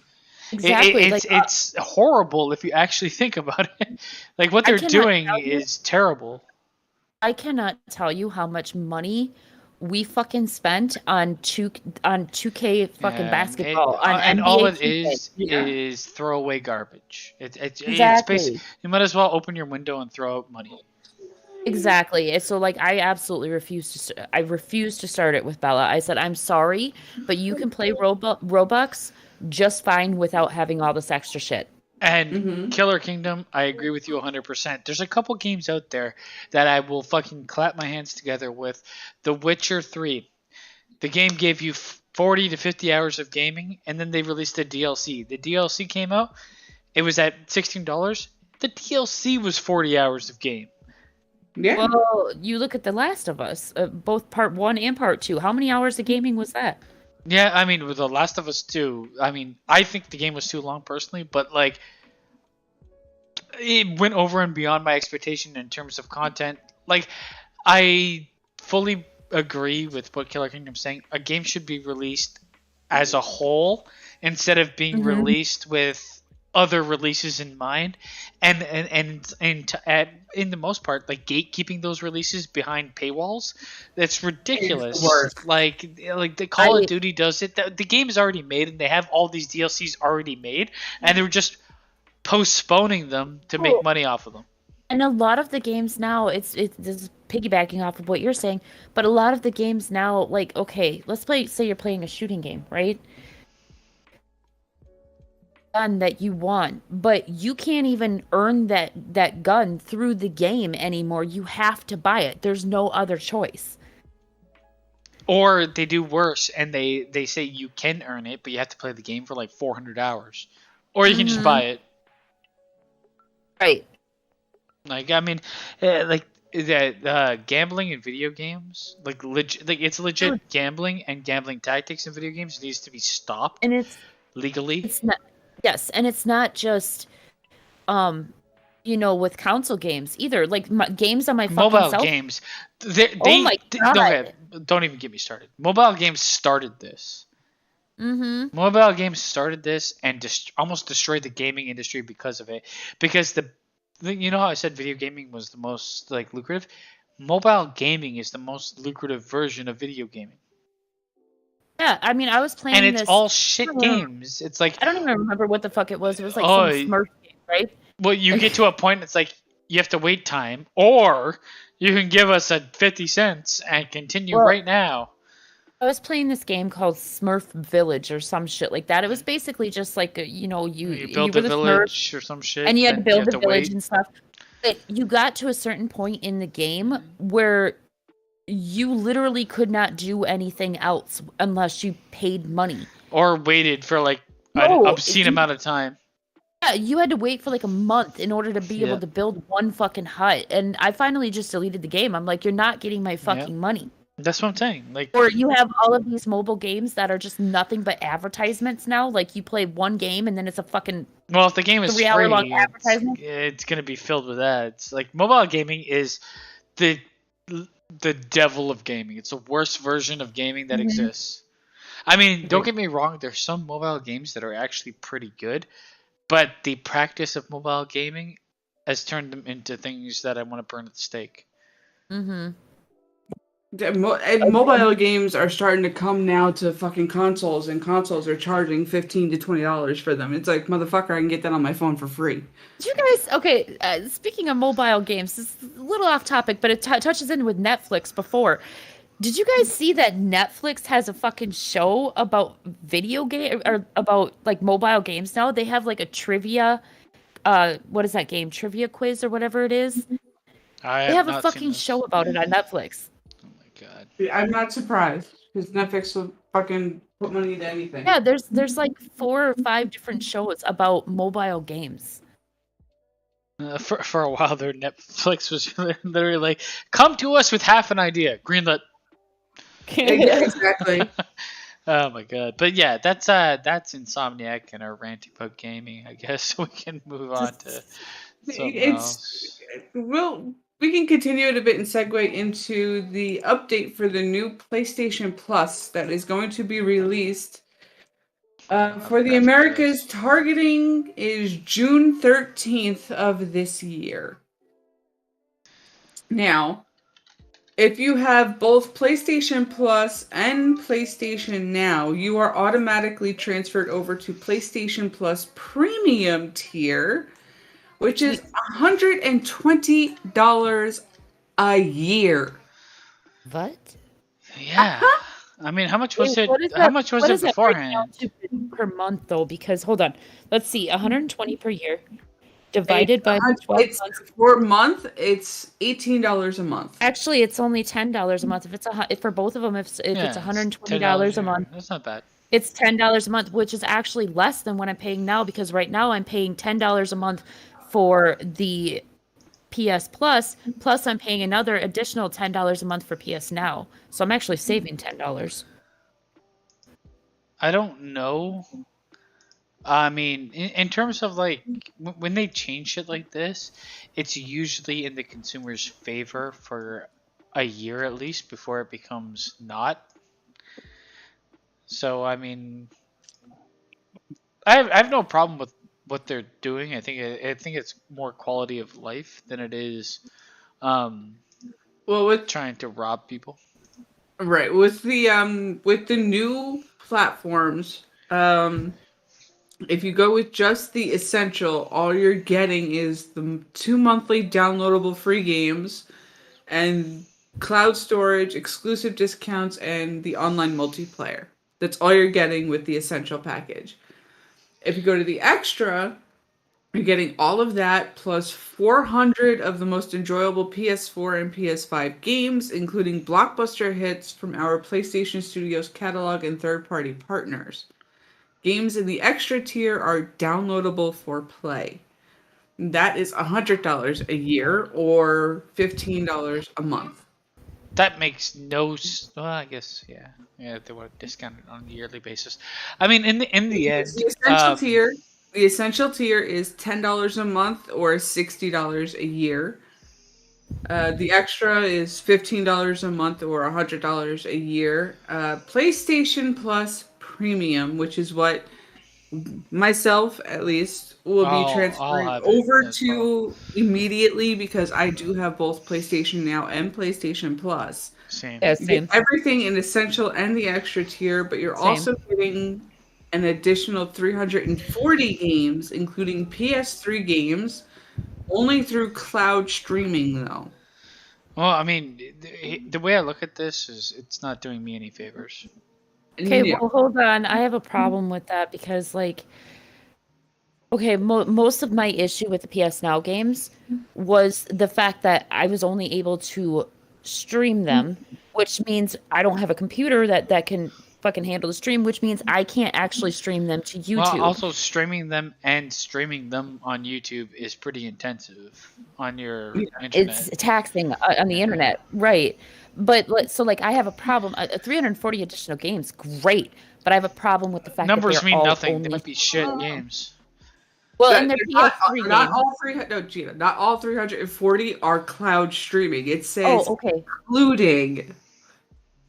You're also going to be getting a catalog of beloved classic games available in both streaming and download options for the original PlayStation, PS2, and PSP generations. I think that And that was for 18 me, a month, you said? This one is $18 a month. Hey, see, I'm still fine with that because I'm still saving $2 a month. for me, this is nothing. It's just a rebranding. For me personally, all it is that them putting tiers on shit. They aren't competing with anything. All they're doing is reorganizing. Bottom line is, the only thing I'm interested in is if they give me free AAA games. Oh, I wasn't done yet. With The premium, it also includes demos. cloud streaming access for original PlayStation, PS2, PSP, and PS4 games offered in the extra and premium tiers in markets where PlayStation Now is currently available. Customers can stream games using PS4 and PS5 consoles and PC. And there is also time-limited game trials also offered in this tier so customers can try select games before they buy. Ooh, I like that.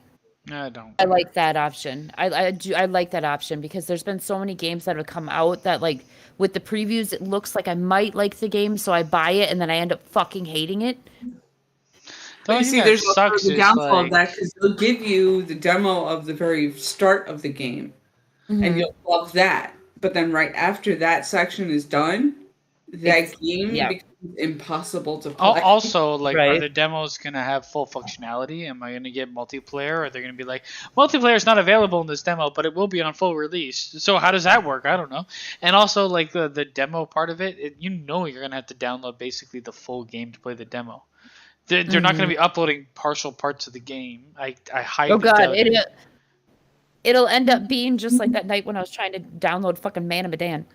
I'm going to tell you, like, you're going to have to download an 80 gigabyte demo where you play the first 10 seconds of it. And that's like, Man of Medan, it's like, the game is downloaded. Oh, wait, no, it's not. Fuck. That was the demo for fucking Final Fantasy VII Remake. Yeah, well, you're downloading the game, but it's the thing is, it's stopped at a certain point. That was because they don't upload part of the game. They upload the entire thing, and then you get access. That was one of the things that I liked about The Last of Us, because the DLC for The Last of Us was actually in the download for the game, so you didn't have to download anything else. That only happened because you got the edition that came with past version. Yeah, that makes sense. But I mean, in the end, I'm not. To me, I look at like this versus what they're competing against, and I hear a lot of words, and I don't see a lot of intrigue. For me, I guess it's just going to have to wait. It's a wait and see type of thing. They give me 340 games from the past that I don't want to play. and Right. I'm not going to play. Here's the thing: if they do that, then they're fucking stupid because Xbox is kicking their ass right now. Well, it's Like, because they are not Xbox willing. have the free on game day release. They are option. not. PlayStation is not willing to do that, and that's the crux for me. I'm going to tell you right now, it's all because of Oddworld Soulstorm. The developer sat there and complained to Sony that we lost so much money because you put that game out for free. But also, who the fuck was gonna buy that game?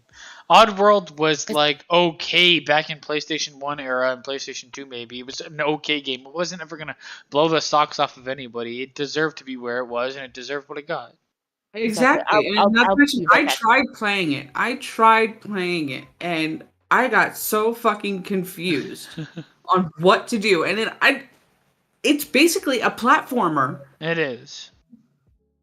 And I grew up on those games. That's why I'm saying it's an old school game with like new school ideas, but it's not. It got what it deserved. That's all I'm gonna say in terms of like release and how it was treated. In a world where you have games being released that are so much bigger and so much vaster, then come on. I mean, the one thing I would have loved for them to say is like you get 2 free games a month, like we currently do. However, you get to choose from a pool of 10 or 12 games that are available. I would have loved that. Yeah. Instead of being forced to download games that are shit that I've done for the last half a year. Like every single fucking PlayStation Plus games, in the last 6 months I haven't played any of them because they're garbage. For the last month, SpongeBob Bikini Bottom, PlayStation Plus a month. Are you fucking kidding me? I mean, I heard the game was good, but I ain't gonna play it because I don't give a fuck about it. I hate SpongeBob. Well, I mean, it's gonna be a SpongeBob centric game where people that like SpongeBob are gonna be like, "Hey, I remember this from the show." Whatever. Or parents going to download it for their kids so that their kid can play it while they go do something else and keep them occupied. I mean, I fucking hate SpongeBob with a passion. Like, oh my god. I just feel like every single in the last 6 months, what's a game that I actually liked that I got off PlayStation Plus? None. So Agreed. I'm paying the $16. I thought I was going to love Tiny Tina's. Because I love Borderlands. I don't like it. It's too difficult to play. Well, I feel like it's just more of the same. Well, the thing is, it's not actually. It's you're literally playing Dungeons and Dragons with the Borderlands artwork. I don't mind Dungeons and Dragons. I just don't like. I don't know. The last game that I downloaded on PS Plus that I actually enjoyed was Overcooked, and that was mainly because I was playing with you guys. Well, I mean, that's a game meant to be played that way. I mean, exactly, but like I can't remember a single. I can't remember a single game that I got off of PS Plus. One of their free games. I mean, we all like you guys at least. Months to a year. You guys enjoyed a lot of the free games that came with the PlayStation 5, right? Like, or did you play them beforehand? You played God of War. I don't know. The PS5 isn't mine. I still have yet to be able to play it. No, you played God of War. God of War is part of that. Is all I. God of War is fucking fantastic. I played it on a PS4, but it's still fucking fantastic. And that's coming out at some point. The next one. Yeah, I already. It's still slated to come out at the end of this year, I believe. I read.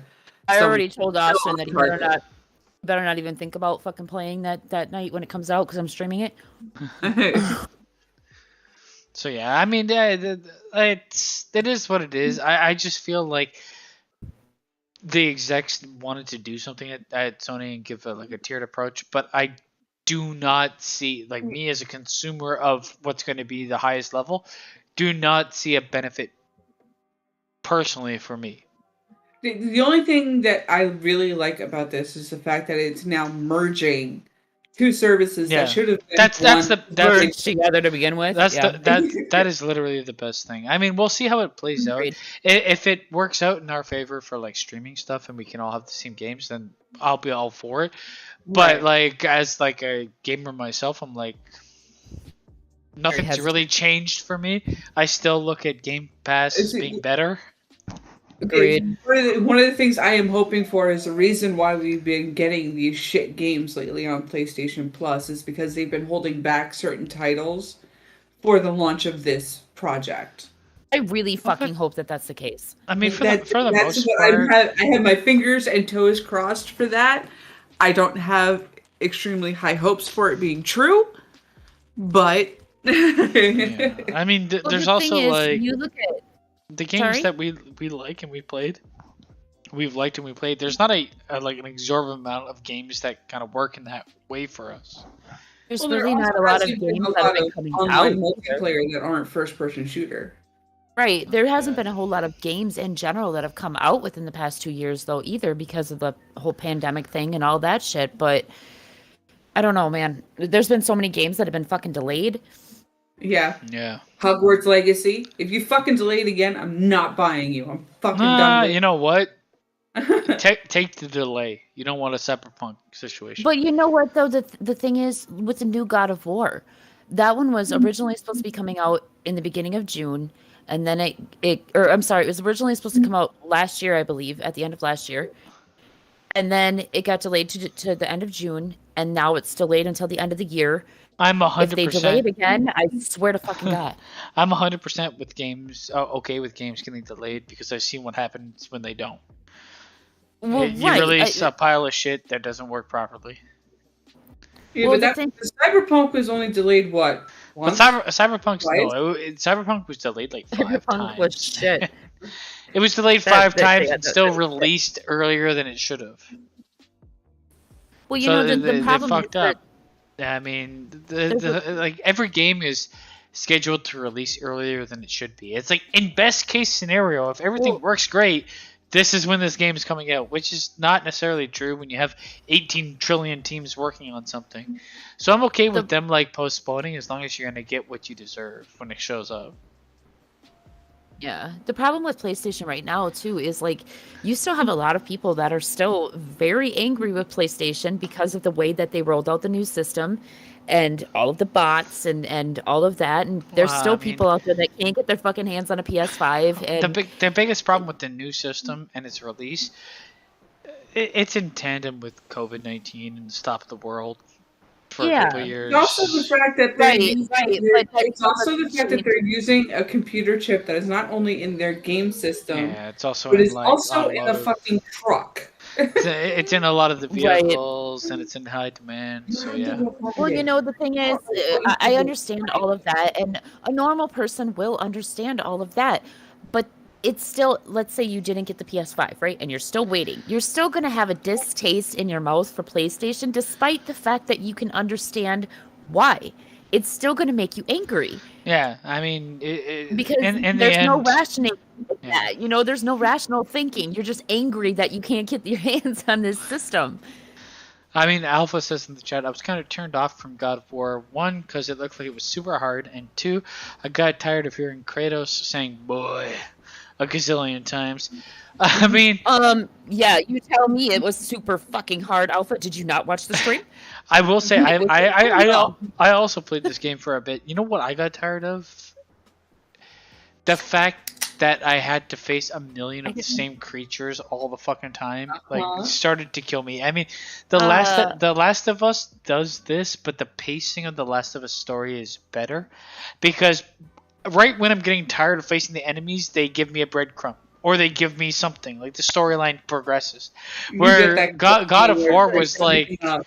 stop sending me a trillion enemies. I just can't do it anymore. Do you know what I got? Do you know what I got fed up with God of War with? Oh, those I got fucking fed up axe. with fucking dying. What about those Yeah. axe I know, I just sequences got where fed you up had to with do it dying. in time to open a chest? Yep. Just fed up with that. Fed up with dying. Anybody that watches me stream knows that I died 5,562 times in any given stream. So it's a normal thing. Yeah. I mean, but that'd be good on you for going. Like, the thing is, I never played the other God of Wars. I think I've played 1 or 2 of them every now and then, but I never like beat any of them. I wasn't hugely into it. I mean, I like the story. I like fucking Greek mythology and stuff like that. But Well, correct me this if- goes into Norse Sorry? the new one goes into Norse mythology, but it was Greek originally. Yeah. I don't know, man. It was just there was too much of an interlude between all of the action I had to slog through, and it felt like a slog because it was like, I'm gonna throw my axe, I'm gonna throw my axe, I'm gonna throw my axe, I'm gonna throw my axe, I'm gonna throw my axe, I'm gonna throw my axe, I'm gonna throw my axe. Oh my god. Like, Listen, I did almost give up with that game because there was a few times where I had to do the like puzzle type things, and it was like, and correct me if I'm wrong, guys, but this was only like maybe the second or third game that I had actually streamed, and it was completely different. If I remember correctly, I had streamed Uncharted. I remember talking to you, that, and you're like, "What other game would I like?" I'm like, you might like God of War. It's not necessarily the same as Uncharted, but. But I did enjoy God of War, but this was only like my second game streaming. And mind everybody out there that's listening that hasn't been paying attention to the show for a long time, I didn't game really before I started streaming with the channel. So this was basically my like second game playing all the way through. So when you get to those puzzle things, and I wasn't fast enough, and I was getting so fucking frustrated. It was like Tomb Raider all over again. Yeah. Yes. I mean, it was a harsh learning curve. Oh my god. With God of War, it's a harsh learning curve, especially going from like the Naughty Dog games, The Last of Us, and Uncharted, because they though they're not like easy, they have a bit more help to the player than God of War did. They actually not only that, but yes, they give hints, and like Uncharted, once you got into like how to play the game, you knew how to play it, no matter what the iteration was. Easy. Yeah, and I mean so that to fucking God of War. But it also kind of like lent itself to Last of Us. Like a lot of the Uncharted gameplay is similar to The Last of Us. Last of Us is a bit more sophisticated. The Last of Us also has hints. Yeah, The Last of Us also has hints. It's a bit more sophisticated in its like gameplay, especially versus the first couple Uncharted. Yeah, I just enjoy Naughty Dog games in general. Naughty Dog is my favorite studio. Cannot wait for them. They are. I cannot wait for them. I'll never forget that they made Crash Bandicoot, which I loved. Yeah. So, are they working on? Do you guys know? Are they working on anything new right now? They are, but it's a new IP apparently. There was a teaser that they are working on something new. We don't know what it is yet. They're working on a new IP, and they're also working on the Last of Us television show, which is pretty much done. Yes. Well, okay. Again, not an avid gamer. What the fuck is a new IP? I don't know. New IP is a new intellectual property, so it's a new game. Okay. Nothing. I got you. Why couldn't you just say new game? Sorry. Well, I just got used to the term. I'm retarded. Okay. Yeah. So they're working on it. They're working on a new. Well, you say a new game. It's like a new which game? You know what? They're also working on it. There's going to be an Uncharted 5. Ooh, I like that. It's going to star Natalie Drake. No, I don't know. But they are making a number 5. I've heard that. Hey, speaking of which, before we move on to the next topic, can I make a suggestion? Go for it. The new Uncharted movie comes out. Oh, you wanna watch that bad boy? I'm down to watch. I haven't seen it. I think that on one of our Friday nights, we should watch it and do a live review on it because it's going to be a huge thing. I'm down. I'm down to take a big fat plop all over it. He's going to on this one. Yeah, I'm down to watch it. 100%. All right, awesome. Speaking on new movies, thank you for the segue there, Gina. You're welcome. The new Doctor Strange 2 movie is being banned in Saudi Arabia because of LGBTQ activity. I thought it was being banned in China. Mm-hmm. No, I saw in Saudi Arabia. Yeah, it's Saudi Arabia. I think the article did mention something about China, but I think it was other movies that had been banned in China. Like it was other Marvel movies in the past. Okay, so apparently they have like a lesbian in it. or something. Yeah. Doctor Strange 2, aka Doctor Strange, isn't it- Multiverse of Madness, is due to hit theaters Friday, May 6th, my mom's birthday. But it won't be opening everywhere. Because of the ugly twins known as intolerance and hatred, one country has deemed the film unworthy of screening. Doctor Strange 2 is banned in Saudi Arabia, just as the country has banned other Western films, including other Marvel movies. And sadly, the reason isn't surprising. Earlier today, The Hollywood Reporter delivered the news that Doctor Strange 2 is banned in the country because the film includes an LGBTQ character. But which letter is she? THR also reports that this ban will in most likelihood extend to Kuwait, but that has yet to be confirmed. More specifically...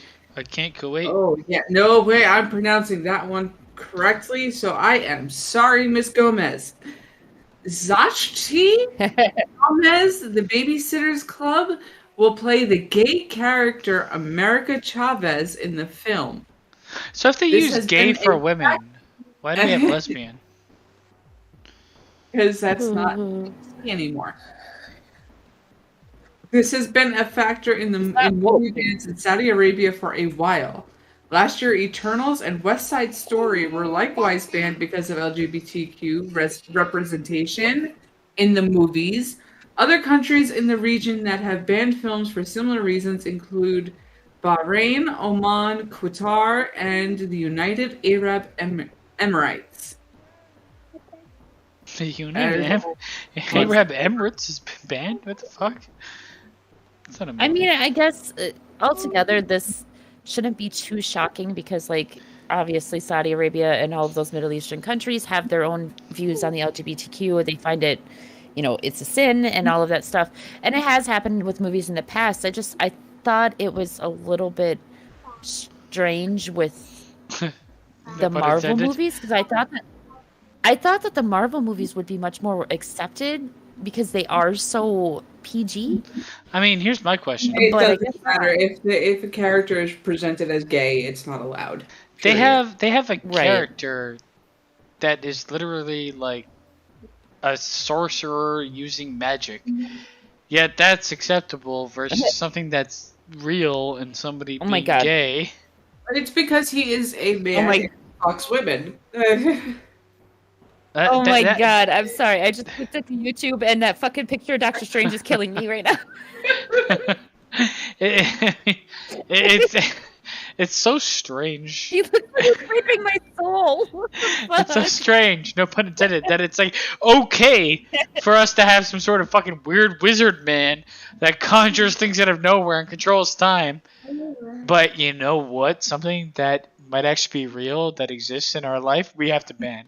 Like, in what fucking planet is this place on? Their religion. Like, I mean, it's their religion. Yeah, it's bullshit is what it is. It goes way past it's all part of their monarchy. Yeah, it's bullshit. Right. Are any of you guys going to see the new Doctor Strange in the theater? I already bought my tickets. I don't see things in theater anymore. We will probably watch it on Disney Plus when it launches. So Austin asked me if we could go. Austin asked if we could go, so I went ahead and ordered the tickets ahead of time because otherwise they're going to be fucking sold out on Saturday when we try to go.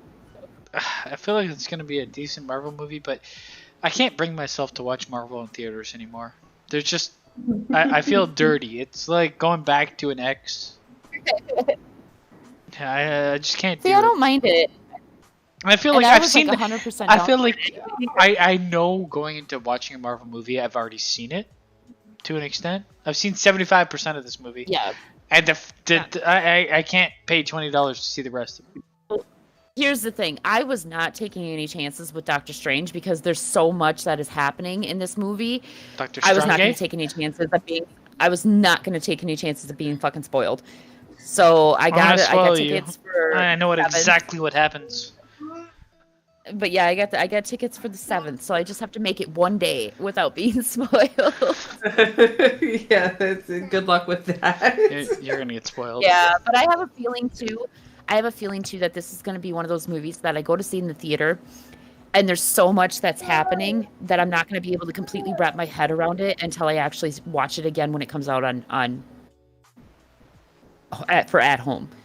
Yeah. You know, because just in the trailer alone, there's so much shit that's happening. There is too much going on in the trailer. It confuses the fuck out of me. Which is why we're going to be watching it at home, and we will probably both eat an edible and watch this movie at the same time. Be tripping out. See, Austin likes to go see the Marvel movies when they're released, you know.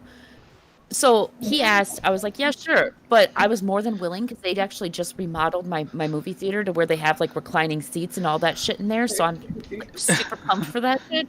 I'm going to go in there and I'm going to sleep. And I'm going to wake up and say the movie's great. We're going to see a picture that she sent to her from her son of her just... I know. Doctor Strange, best movie ever. Me drooling with like popcorn down my fucking chest or something. But no, I have to like, I'm gonna have to ask Connor because like if Connor goes to see it in the theater, oh, he's going to see it in the theater. You know him. Come on. He got tickets. Well, then maybe he's already seen it. Maybe him and I. Well, maybe if he does, then maybe I was thinking like maybe him and I and whoever else has seen it could do like a little review of it while it's still. Review. We plan to do a little something for it because. Actually, by the time this movie comes out, we will be pretty much caught up on Marvel Roundtable that we could do this movie, I think. I'll go watch it. Yeah, and I think... in the theater by myself. We'll be... Well, I mean, just bring a sock along, basement. Bring a teddy bear. That's even worse. Bring a sock. Pee-wee's Funhouse? Get out of here. Did you guys know that they have cameras in the movie theater? I had no idea. I had no idea. They saw me bringing my own candy in this entire time. I hate you. I really thought like it was banned in China. I had a whole Chinese thing going. Yeah, I'm not gonna show it now. There was a movie banned in China, but it's. I don't There's think a bunch it was of. Yeah, they banned movies left, right, and center in China. Oh, God, yeah. I know they tried to. Yeah, they've banned a fucking interview. Actually, in that article, it talks about Korea, like what's her name? What's her name? Gal Gadot or Gadot? whatever her name is. Yeah, thank you. Her name is Gal. Like they didn't know that she was a girl when she was born. What's her name? Yeah. Gal? Anyways, but like a lot of her movies are banned in a lot of the Middle Eastern countries as well because it's something about Israeli. Yeah, but in Israel, it's like required for them to be in the like Israeli military for at least 2 years. So she was in the military for like 2 years, and because of that, all of her movies are now banned in pretty much every Middle Eastern country. That makes sense. Not at all. The world's fucking weird, and like half these countries are run by people that I think are brain dead. But anyways. Yes. I think tonight we will close the show out with the current travesty going on in Hollywood, I think. And that is the defamation case of Johnny Depp versus Amber Heard. Yes, this one is super juicy. And I have some details. Heather, if you want to read the article. I don't know if you want to read the article, if you just want to jump into this. I need Trek. Jump straight into it because this is all over the place. It's it's televised. Yes. I need Trek. So basically, for anybody out there that's living in a cave, if you have not heard, Johnny Depp is suing his now ex-wife for a 2018 article that was written by her claiming that she had been abused. She did not say his name in the thing, but it was obviously pretty evident that she was referring to him. And she is also countersuing him for defamation. It says her lawsuit claims that Mr. Depp has authorized and conspired with Mr. Waldman, which is her former lawyer, who was acting on the actor's behalf to attempt to destroy and defame Miss Heard in the press. It said Miss Heard had a jackhammer style of talking. Fuck, that's about her therapist. Never mind. And but basically, like Federico, I am also rooting for Johnny Depp in this because hell yeah, there is video proof of her not having said injuries from said abuse and hanging out with James Franco and Elon Musk in very intimate matters. Mm-hmm. I think they had like a very like heated exchange between each other, as people are apt to do. But I feel like she ran with it and then publicized it as something it probably wasn't. And in the end, publicized it as physical abuse when all he did was yell at her. Yeah, and that she has yet to. She's all like, I've seen the interviews with her, and there's like a guy on YouTube, some lawyer guy, I think, or no, he's not a lawyer. He's like somebody that looks at like physical cues. And it says like, okay, this is a body language expert. Body language expert. I saw his video watching Amber Heard's like story, and it's like she's 100% lying. And you could tell. You don't need to be a fucking body language expert to see that she's lying, and she's trying to act her way out of what she's done. She's very manipulative. Yeah, very, very manipulative. And here's the thing: there has been throughout this trial so far, there has been evidence that has been shown both through video, through text, through testimonials from actual witnesses that Johnny Depp was slapped, he was punched, he had a glass thrown at him, he had his finger cut off, Heard allegedly shit on his pillow and then laughed about it with her friends, among lot of other things. Up. Like, you have to be really fucked up to shit on someone's pillow, is all I'm going to say. Mm-hmm. Yeah, and like Johnny Depp's sister was actually called to the stand as a witness for Johnny Depp, and she talked about how they experienced abuse from their mother, right? And she was called to the stand basically to attest to how Johnny reacts as far as when he is being belittled or when he is being lashed at verbally or physically. And basically she said that he shuts down, and he's been that way since he was a kid. Like, he may lash out verbally, but he will shut down. You can see it, like, every time that I've seen them, and they've showed this on like other things where it's like them on the red carpet or going to awards shows, she'd be like outward like and grabbing him, and he was always like shunning. He looked like an abused dog. He would always like shun away from the physical interaction, and then like when put on the spot, he would accept it. But it was always like a one-way street where she was like boisterous and out there, and then she would initiate contact with him.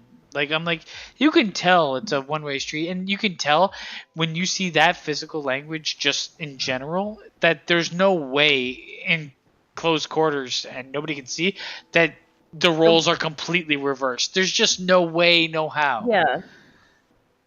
The worst that I have seen from Johnny Depp's, like what Johnny Depp has done, is he did send some unfavorable texts to some of his friends. That's nothing though. For anybody out there that wants articles and things like that I'm pulling from, I'm pulling from one from Fox News and the other one is from the New York Times. But basically, in his text, it said, after you said, let's throw her down before we burn her, you said, I will fuck her burnt corpse afterwards and make sure she's dead. That was to... I can't remember what the friends' names were, but Marilyn Manson was one of them, and I can't remember the other one. I think that's the worst part of it. Is like Paul Bettany Vision. Yes, like he sent text, whereas she has verbally assaulted him. Both of their the couple's therapists. This is where I disagree with the therapist's point of view. Because in court, the therapist called it a mutual abuse, okay? However, she went on to say that Heard began many arguments and would not let them go. She's quoted as saying, Miss Heard had a jackhammer style of talking. He was cut off a lot. That's in therapy. It was a point of pride to Heard if she felt disrespected to initiate a fight. the doctor was quoted as saying. And then it also says, during the couples therapy sessions, which began in October 2015, Depp had difficulty having a voice. So how can she say that it is mutual abuse if she is seeing She's firsthand, a bulldozer, man. And terrible. Yeah, she's seeing firsthand that not only is she a bulldozer and won't let him talk, but that she is initiating the fight and that she feels that it is a challenge if he tries to walk away. I believe in court at one point in time it got brought up. There was an audio clip or something of him saying, if this ever turns physical, we need to walk away. Like, whether it's for an hour, 12 hours, 24 hours, or forever. If it turns physical, we need to walk away.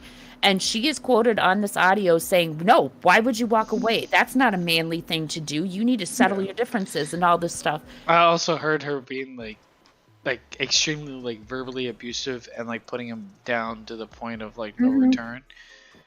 Like she seems she seems like an absolute monster. I mean, I'm not gonna praise Johnny Depp as anything because he has his own fucking problems, but she seems like an absolute bully and a monster. And the thing that kills me the most. Sorry, go ahead. No, I'm sorry. You go ahead. I cut you off. The thing that kills me the most with this whole thing is that his career has completely been sidelined, and he's been treated like the bad guy while she's still starring in movies and shit. Yeah. Like, why isn't like the double standard is more? If it hasn't been more obvious, here it is. She's on trial for basically being a liar and an abuser, and she's still starring in movies. That would never happen the other way around, and it's obvious that it hasn't. Yep. And this is there's a meme going around that I believed I shared on Facebook and Twitter. I think Heather might have shared the same thing. And it's basically stating, I think it's about time that we talked about toxic femininity, because it does exist. And this is a prime example of it. Abuse is not just against a woman. A man can suffer fucking domestic abuse as well. And I'm glad to see that a lot of people are opening their eyes to that. I mean, most men but adhere by, I'm not going to hit a woman, I'm not going to do any of that. Like, most good people. Most good people in general aren't going to hit each other, first of all. But you got bad apples, whether they're men or women. I mean, like in his case, he probably wouldn't. He's doing his best not to try to resort to like physical violence, where she jumps at the worst I saw him jumps at it. Cupboard. Yeah, the worst I saw him do was slam cupboards. But I've seen, in all honesty, in my life, I've seen women resort to physical violence more than men. Because there's it's gonna sound really bad. There's not the fear of getting hit. It's the Mike Tyson thing all over again. Yeah. Mm-hmm. Like, I'm gonna hit you hard, and I mean, I don't care who you are. You could be a woman, a midget. You can hit people hard. You don't have zero strength. You have some strength. You hit somebody where it hurts. You hit somebody where it hurts, no matter how big they are. Mm-hmm. And the really fucked up thing is, she hit him exactly where it hurts, because not only did she take his movie career away, he was 2 years sober, and she belittled him so badly, calling him an addict and all of these things and making fun of the fact that he was an addict, to the point where he relapsed. And then now she's trying to use that in her court hearing in order to win against him. I mean, there's nobody I've met that's on her side. Which there are some people that are going to be testifying on her behalf. I mean, I feel like as soon as he shows his like rogues gallery of women he slept with and had relationships with, and they're all like, he's not this way, that's pretty damning evidence. Like, you spend that much time with those people, and they're all like, no, he's not this way. Well, and she's gonna fucking pull people out of the ether and be like, no, he is. No, and Heather, correct me if I'm wrong, but one of his exes he was with for 10 plus years? Yes. Yeah. And she's one of the ones that say, no, he's not like this. Well, one of them did say he could have been, or something like Heather said. But one of his exes is going to be testifying on Heard's side, because she is still really upset with him, because He saw it as a spring fling, and she saw it as a relationship, and he called it quits. For fuck's He sake. had enough and moved on. Mm-hmm. So she is it's still upset with him over that. I mean, in the end, I hope it this just really bothers me. I hope this case like Sorry. kind of proves that like gets the double standard across where people aren't gonna like just automatically believe the woman all the time honestly in think every it already- respect because that's what's happened.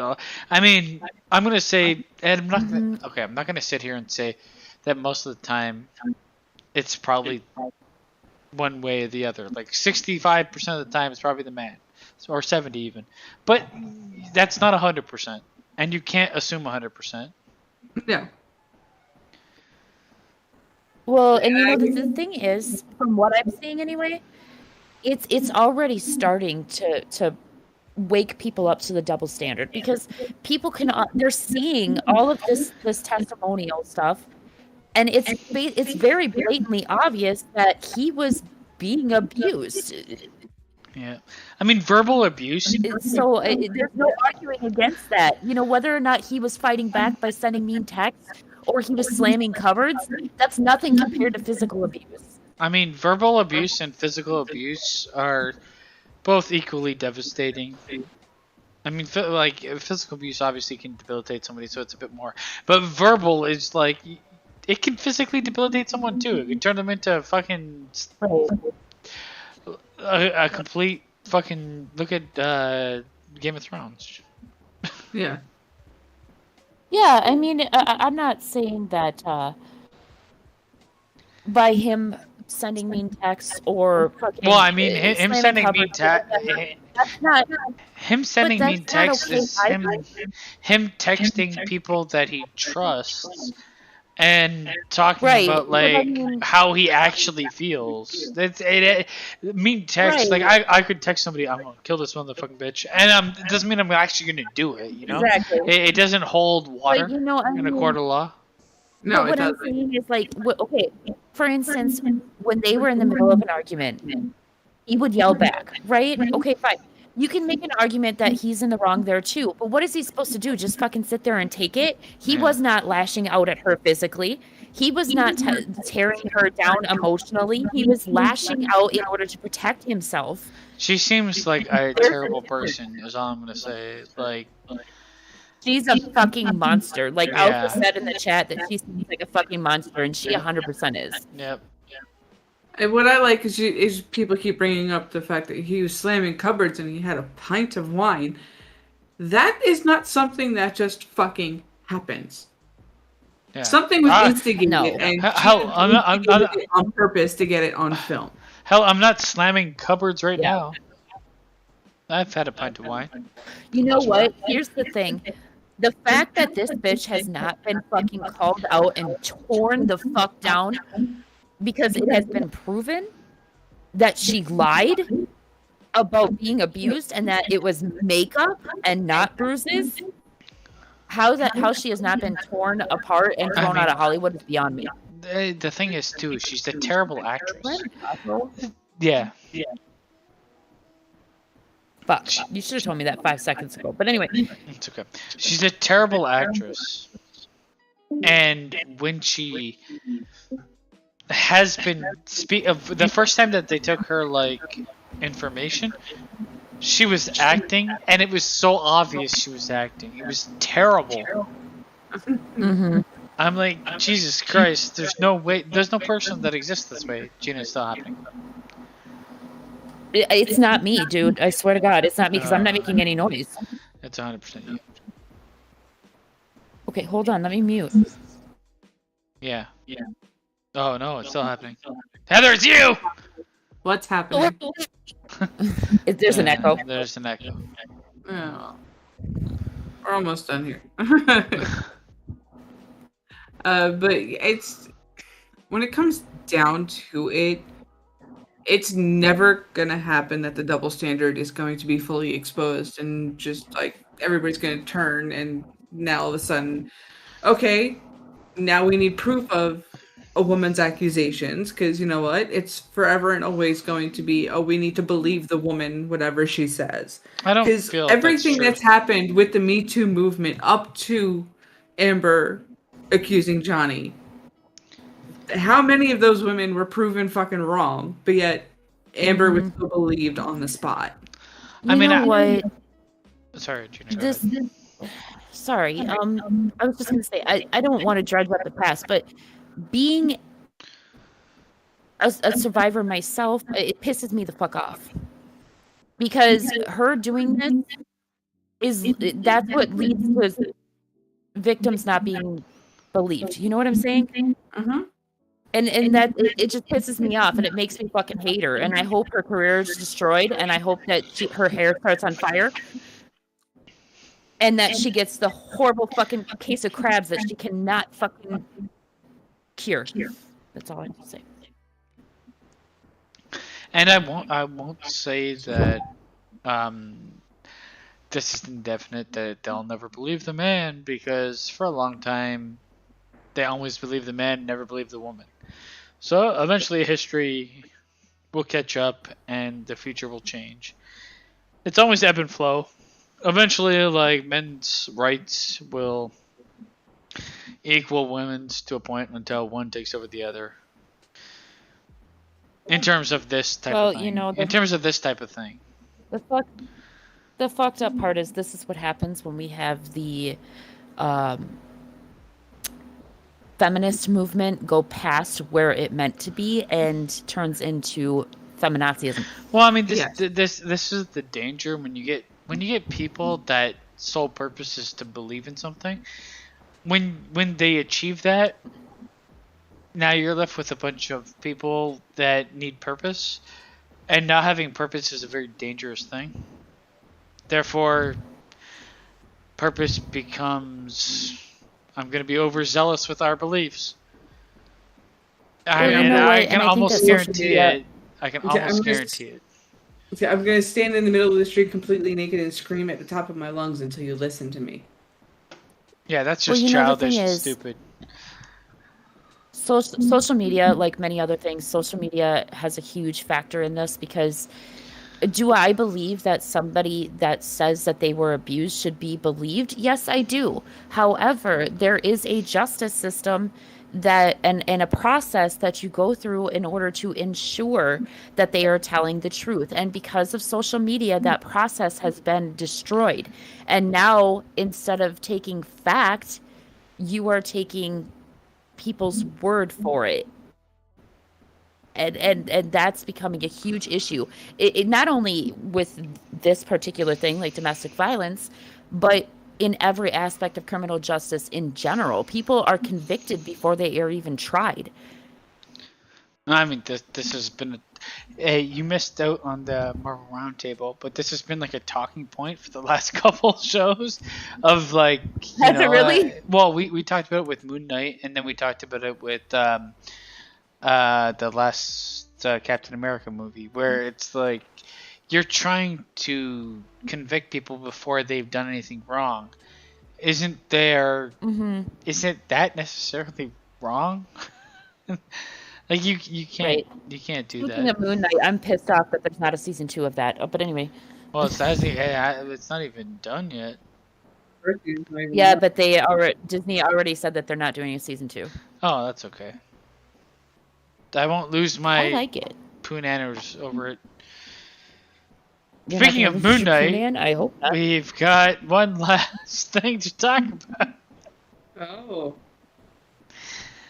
Our favorite and Gina's favorite actress has gotten jacked. Oh, yes, Natalie Portman. Oh, yeah, I forgot about that. Seeing her at the end I fucking hate Natalie Portman. I don't know why at the end of the new Thor Love and Thunder trailer. Fucking good God, man. That trailer looks really good, first of all. I mean, the music's going to be great. The thing is, the music music's going to be nostalgic, and it's going to, like, suck everybody in. The trailer looks... You know what? Like a Marvel movie. I mean, that's... Yeah, but I love speaking of the soundtrack, like I love that because, and honestly, I think that they did it that way because a cash cow. Okay, because you take Guardians of the Galaxy Part 1 and Part 2, they made not only a huge amount of money on the movie, but because of the soundtrack and because these newer generations got really into the old movies, they started putting them out on, you know, fucking media, and then they have records. Like my son has both records of the Guardians of the Galaxy soundtrack. They're huge cash cow. Oh, all God. around. And they're Cardinal. thing with They're Cardinal. That is Natalie Portman. That's not her. That's a deep fake. That is That's- Natalie Portman. That's like, not what she looks like, but she has put on muscle mass. And you know what? Like I that's talked not to- really her. No, it's not really her. Fuck you for making me believe that. I talked to these guys beforehand, and I said, like, you know what? It's kind of nice to see the opposite gender putting in the work that a lot of the men have done to be superheroes. I mean, you look at like the comic books, all the men, they're jacked up, but all the women are jacked up too. So you know, I gotta give kudos to Natalie Portman for putting in the work, even though I don't know how much of the movie she's gonna be in, but still, it's, you know what? Fuck it. She put in the work. I mean, that's not her, but she still has put on some muscle mass. She's put on a lot from what I've seen from the end of the trailer, and frankly, kudos to her because people do not like her as an actress. But you know what? I've always I don't know why you hate her. I don't hate her. I hate her. I don't know. There's something about her face. I just don't like her. Yeah, well, you know what? I hate a lot of faces too, so I accept Well, that. the thing is like, okay, I'm not saying she's a bad actress because she's not. She's a decent actress. It's just for me, it seems like Is it like her one, teeth she are always has like? the- Only she has like, the teeth I have going to on. shit face all the Yeah. time, and two, no matter what role she is acting in, she always has the same Oh, and the facial shit face? expression. Yes. Well, that's her face. So it's like, I guess. I'm surprised. I'm surprised. I have to shit. Oh, I'm happy. I have to shit. It's the same fucking face. Maybe she just loves to shit. She is a decent actress, though. I will say It's a that. pretty good deep fake, right? Yeah, It kind is of a looks pretty like- good deep fake.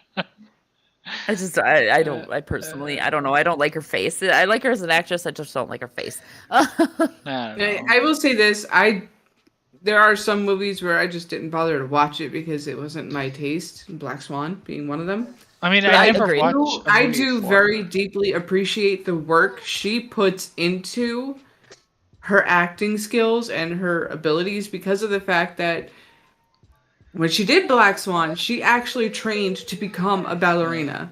Yep. This Yep. is why she's jacked up for Thor. She That she I toned her respect. body down to be the actual weight of a professional ballerina and all of that. So she works hard to get herself into the role. Yes, and I respect the hell out of that. I do. But Shaved her head and for like V for Vendetta. Basement, what you were saying earlier, like you got to respect the fact that she actually put the work in and she put that muscle mass on because most female superheroes Like, which don't. one has done it? They don't. And all the men have done it. So hey, get done. Listen, all I have to say is they better start this movie off with Fat Thor. They Because do. Fat Thor's I my mean, fucking I favorite. saw the fucking training montage for Fat Thor. So Fat that. Thor is my fucking favorite. he also Like, looks like Fat Forrest Gump I love him. while he's training. You know But what I love whatever. so much? I love so much about Endgame was not only the fact that they made him fat and you weren't expecting that, so it was like whoa, but That's a the good fact storyline that arc for him. they actually made him comedic and he was really really fucking funny. Well, he was funny in the original Endgame. Thors too. It just Yeah, wasn't but- like fully explored. I mean, Yeah. this is like, though I like it, I hate it because it's also like the trope of Marvel movies where everybody needs to be funny. Everybody's a fucking comedian. There's nobody that's not a Well, comedian. Captain America was never really fucking funny. Well, wasn't I he? mean, he had America's ass and that's all Yeah. he needed. So Yeah, I mean, he wasn't unfunny. Let's just say that. I mean, when I think of like the funny ones, I guess like Iron Man, They Thor, all have the Hulk. They all have Will, quips. They all have yeah. quips. Yeah, They're but all the there's same. certain, They're all the fucking same character. there's certain characters that I like don't know, man. their character was meant to be funny. Like Quill, for instance, Yeah. his character was built around being funny. But it, like the fact that he's like a funny character means less when everybody is funny. Even Agreed. characters that aren't meant to be funny are funny. Everybody's funny. It's just Yeah, fantastic. but I do like what they do with Batista though. And The thing is, like that formula works, but Mhm. I've gotten into it, and it's like, man, if I've seen It's it, kind of like it's like, repeat. I mean, it's like watching the same episode of Law and Order over and over again. Agreed. A lot of times, yes. Dun, dun, dun, dun, dun, dun, Agreed. dun. But good on Natalie Portman for Beefing up. She got beefy. And she's like 7 pounds normally. Normally, yeah. Normally she's 7 pounds and maybe 4'9". She's a very small person. But she is going to be the new Thor, according to the trailer. In and of she's itself. gonna I put that in the trailer. I The don't thing know. is, I don't think she's gonna be the new Thor. Technically, she has Mjolnir, Holding the but hammer and she's wearing the helmet. yeah, that but she's still, the other version. there's multiples. Is I one think we go that with. she's going to be the other version of Thor because I'm gonna. Doctor Strange 2, it's all about they're bringing in that what if. Well, I mean, I actually don't that. think this is gonna be a what if. I think she's just going to become. Well, and in the trailer they actually say that Thor doesn't want a Thor anymore. He just wants to figure out who he is and stuff. So I think that they're going to bring Natalie Portman in because that's going to be since Thor doesn't want a Thor, she's going to step up. Ever since Endgame, I care less and less about what the fuck they're doing. So I always enjoy Marvel movies. I mean, they're not bad movies. It's like watching the same movie over and over and over and over. That don't follow the formula and are not exactly the greatest. I enjoy but the formula is the formula. Come on, we know. It is the formula, we but know. I still It's enjoy like, them. have you seen Thor? Love and Thunder. Have you seen Thor Ragnarok? It's the same movie. The most that I'm intrigued about is going to be this new Doctor Strange movie because I want to know what love is. That I mean, I know what that is, but I watch you. I want to know since they're bringing in Captain Carter into this Doctor Strange, and Captain America obviously is not Captain America anymore. I want to know if Captain America is now in this alternate universe going to go back to the Silver Surfer. I hate everything about this. Because it's all about it. Like no, because it's like universe is getting twisted. So it's like let's retcon everything we've built towards for the last 15 years and make nothing mean anything because time travel and universes. I hate it. Well, as soon as they brought in Thanos and the Infinity Stones, you knew that was where it was heading. Well, I mean, at least I can enjoy that part before it became something I hated. Because now nothing means anything. Enjoyed the whole snap and everybody was gone. That's what he enjoyed. That was my favorite part, actually. And I wish he snapped everybody. No, I mean, just like where are they going with this? Eventually, if you introduce time travel and multi-dimensions, shit like that, nothing means anything. I get it. That's what the comic books did.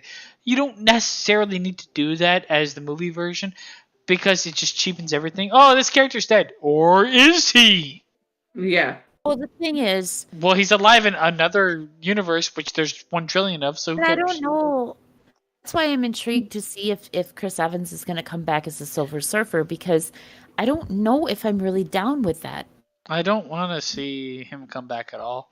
I love Chris Evans, so I would love to see him come back, but I don't know, man. He's Captain America now. He's been Captain America for how fucking long? I mean, I don't superhero movies. Superhero movies usually work best on the smaller scale, and they become convoluted and weird on the larger scale. Mm-hmm. And now all we get is larger scale. So, I don't know. I guess I like Marvel movies so much because that's always been a way for my son and I to bond. Because when a new Marvel movie comes out, we go to the theater and it's like a little mom-son date type thing. However, this time my daughter is dragging sounds like a herself weird along as well. Pornhub video. I have a little date with my children. Shut up. It sounds even worse when you say it that way. Shut up. Yeah, Yeah, but Bella's dragging herself along this time, but it's always been a way for Austin and I to like bond because we're like, oh my God, did you see the new Marvel movie? Or let's go see this movie together.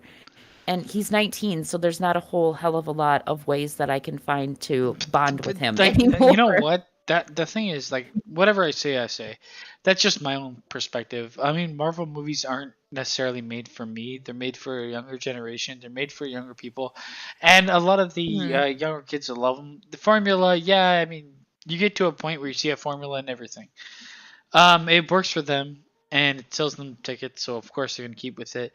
But, I mean, if people can enjoy it and go and see it, then there's no harm really being done. I'm not like a Marvel Nazi. I haven't read all the comics and be like, they're doing this wrong.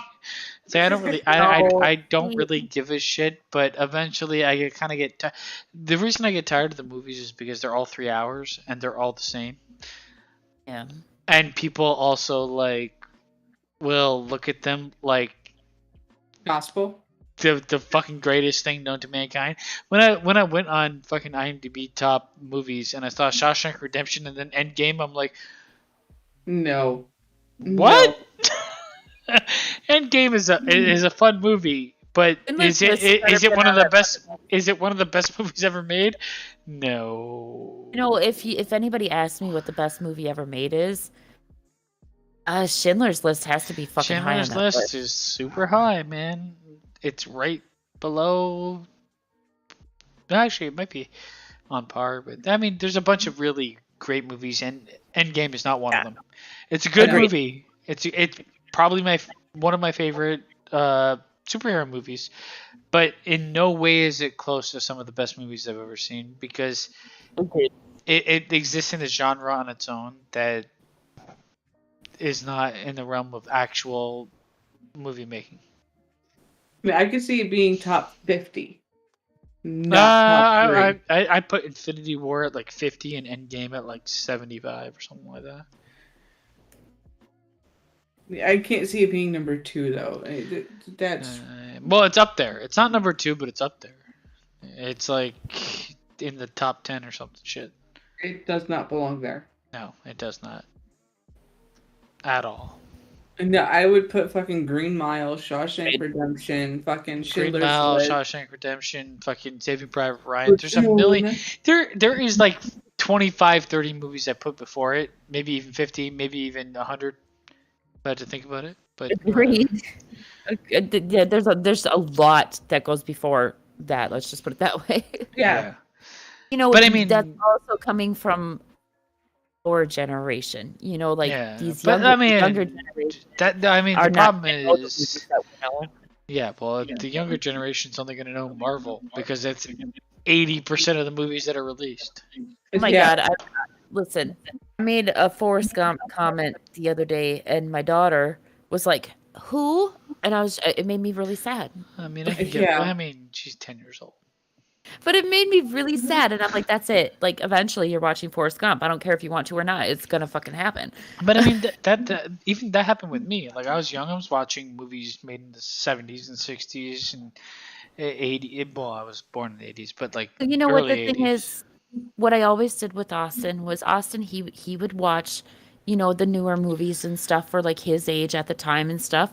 But him and I would also have movie nights where we would sit down and we would watch an older movie from when I was a kid, you know, and we always did that. And to this day, he still has a very deep appreciation for older movies. One of his favorite movies is The Breakfast Club. Mm-hmm. So I'm going to have to start doing that with Belle. I mean, it's worth it because in the end, every new movie and every new idea is born off of those old movies anyway. So you're gonna be able to like connect the dots eventually and be like, I've seen this somewhere before. And a lot of the times those movies are like they literally do it for that reason. I mean, the amount of like Easter eggs that exist in new movies that aren't Marvel movies, and how many times they've copied the past and pay homage to it is kind of interesting.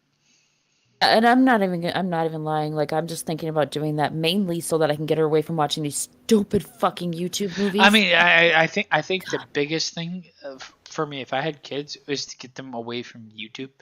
YouTube is like junk factory for the most part. It's like a garbage fest. Bella the other day walked into her room and she was getting ready for bed. She was watching YouTube, whatever. I mean, there's some good things on YouTube. And I looked. No, there is. There is some good things on YouTube. Some informative things. Some actual interesting stuff. Some stuff that people put a lot of fucking work into. But then there's some absolute trash. I looked at her TV, and she was watching some video with like a tweenager on it. Tweenager? And this little girl that. As I said, a tween-ager, like in between. I didn't know if she was 12 or 15, But this little girl that looked like she was maybe 13, 14 at tops. She was wearing what she was pulling off as a princess outfit, quote unquote. I looked at what this girl was wearing. She was wearing fucking lingerie. Like the lingerie, like the silky stuff with like the furry stuff around the edges. That is disgusting. That's what she was wearing. And every single time that she would talk, even though she was talking about kid stuff, she would do suggestive hand gestures. Like she would put her hand by her mouth, or she would run her hand down her cheek and then down towards her chesticles. And I immediately, I was like, you're not allowed to watch this. Turn this shit off. You are never allowed to watch this shit again. I was so fucking disgusted. And I told her, if I catch you watching this shit again, you will have your TV taken away. So disgusted. And that was on, mind you, she doesn't have the actual YouTube app on her TV. She has kids' YouTube. That was what was on kids' YouTube. Yep. That's why I just let Wendy go onto JP's channel, and she watches FGTV, which is a gaming channel with a father and his 4 children. Yeah. She learned about Granny's house. I need to pull a Kardashian and sue them. I was so fucking disturbed, man, because it was on kids' YouTube. And the thing is, like, YouTube has things in place to like prohibit kids from seeing things, but it's literally a slider. You can you can fuck that shit up and be disgusting anytime you want. Yeah, and I was like, what the fuck? Because I have, not only does she have kids' YouTube, but I have a parental app that is supposed to filter out the stuff that I do not want her to watch. But because of what this was titled, and it was titled something innocent, it slipped through the cracks. And I was so fucking disgusted. It was very, very deeply disturbing. And I'm like, my 10-year-old is watching this. Yeah. It's not fucking happening. Like, no, she is banned from that channel. Parental controls only exist when like, especially on like a platform like YouTube or probably Roblox or Minecraft, if people like adhere to them, because you just have, it's a radial option or it's a slider. That's that. And then you can do whatever you kind of want, and they're not going to they can't, if you create a virtual world like Minecraft, they can't police it. It's just not going to happen. So you're going to get some weird shit that goes on. The fucked up part about the parental control apps as well is it becomes very, very big.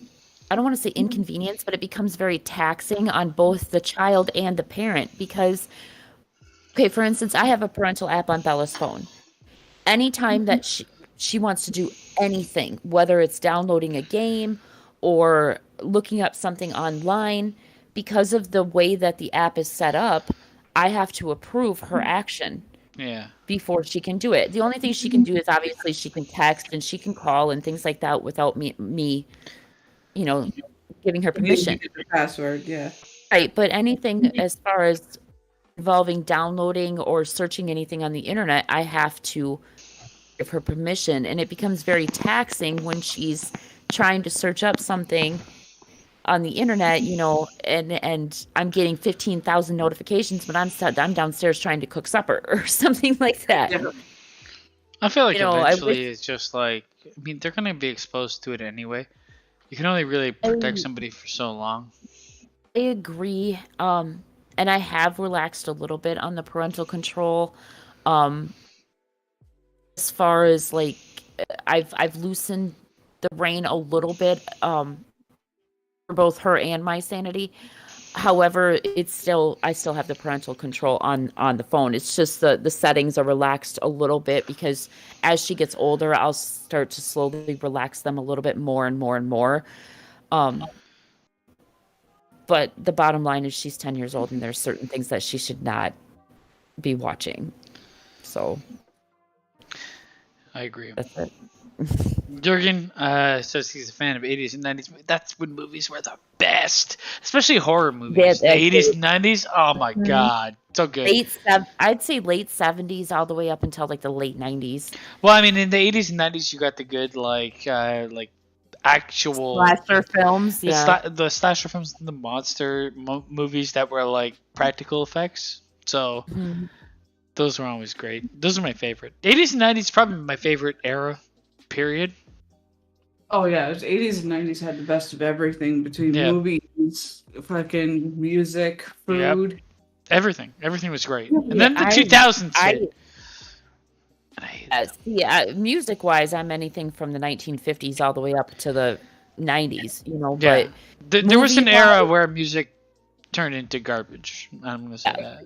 I'm going to say it was probably right around 2006, 2007 when it just started going downhill. It just became corporate slosh. Exactly. But movies, definitely 80s and 90s. Yeah. I was like prime time, not just for horror, but for comedies and pretty much every genre possible, because you had fucking Terminator and you had planes, trains, and automobiles and all that. So many different genres. So fucking great. I mean, all genres were like hitting on the zenith of what they could do. That was when Hollywood was doing great and they had original thoughts. Well, it wasn't also kowtowing to some sort of like agenda or political belief or anything. Now it's like correct. Now it's just too much. It's like you want to win an Oscar? Well, if your character is a transgender with body dysmorphia, you're gonna win. And they're black.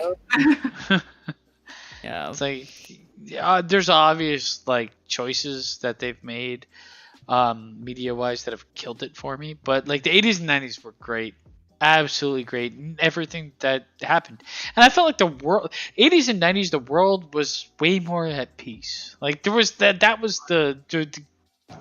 it was the best. Well, if you notice with the 80s and 90s, the internet didn't really exist. Well, it did to a point, but it was like not the way it was. Yeah. It wasn't a regular household thing, and it wasn't something that somebody would sit on for hours on end. Because the 80s and 90s was like the era of just live your life, and here's a bunch of things that just make it better.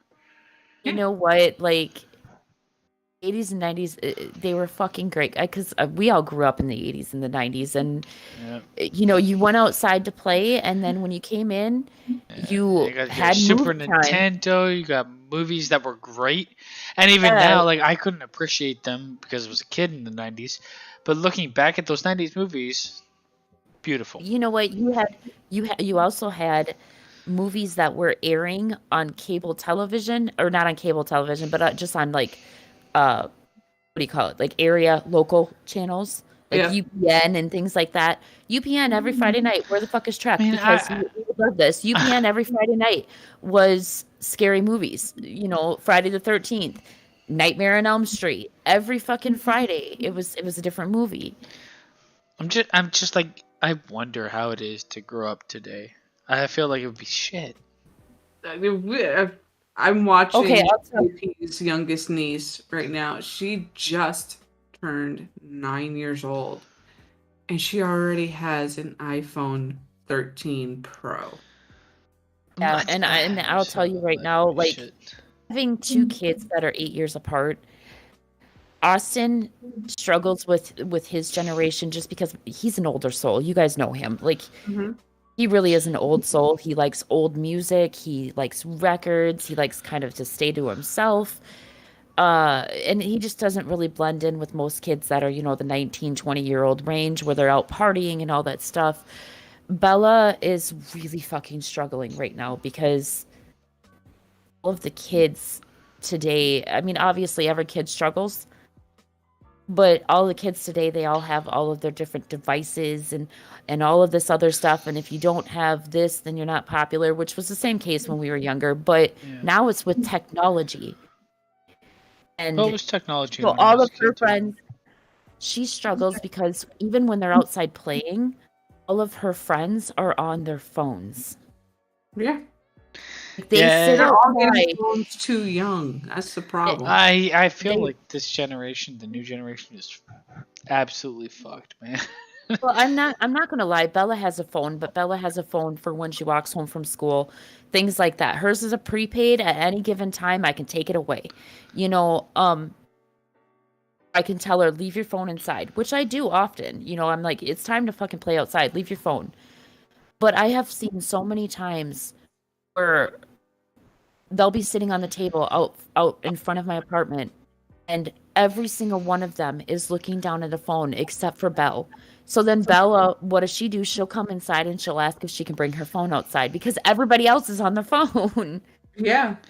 My question to you is, how long do you think it's going to take until, like, your online presence is tied to your, like, physical presence, where you can't really, like, do anything anonymously, like where online is patrolled? Because I think it's going to go there. There's just too much allowance right now for people to be terrible to each other and do terrible things online. There's going to be, like, an era an online police of online law enforcement that will take place. I can almost guarantee it because I can see it happening. Already happening. I mean, at least here it is, because you have the cyberbullying fucking. Well, I can see it getting to a point where, like, your online persona is directly linked to who you are. You can't be two different people. Well, you can't be anonymous online. It kind of already is going that direction, because if you look at a site like Ancestry.com, for instance, I was just watching a documentary that had this in there today, and it fascinated me.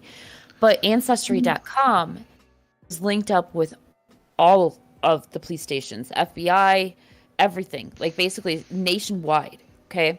So if you go to Ancestry.com and you have your DNA tested, and they like the FBI, let's say the FBI has a profile of a serial killer. Okay. They have DNA, but they don't know who it is. They compare that DNA to DNA that comes in through Ancestry daily. That's why I don't go on Ancestry.com. I don't want the government to have my DNA. Right now, they do not, because I haven't been, like, in trouble or anything like that. Yeah. Right. But, like... Sorry? No, go ahead. I find that fascinating, but also extremely scary at the same fucking time. Because I was watching a documentary about the Golden State Killer. And that's actually how they caught the Golden State Killer. His second or third cousin did an Ancestry DNA kit, and the FBI was able to get a hold of that, and they seen that it was a match to this case that they had from California, and wham bam, thank you ma'am, next thing she knows, the FBI is showing up on her doorstep, and they knew it was a male DNA, so they wanted her entire male family tree, and that's how they caught the Golden State Killer. Not touching that. Exactly, Alpha. Don't do it. I don't want the fucking feds at my door being like, hey, we noticed you did Ancestry.com. Surprise! Going to jail. I'm like, nah. But yeah, that's how they caught the Golden State Killer. So there already is online policing in some No, but form. I mean, I understand what you're saying. To like the level of policing in real life. Right, like, Yeah. but that's going to be hard to do because there's so I many mean, I do feel people online. like the freedom that exists right now online is only going to be limited over time. It's the same thing that happened with anything that's been done online. It's always been like, if history repeats itself, and history will repeat itself again and again and again.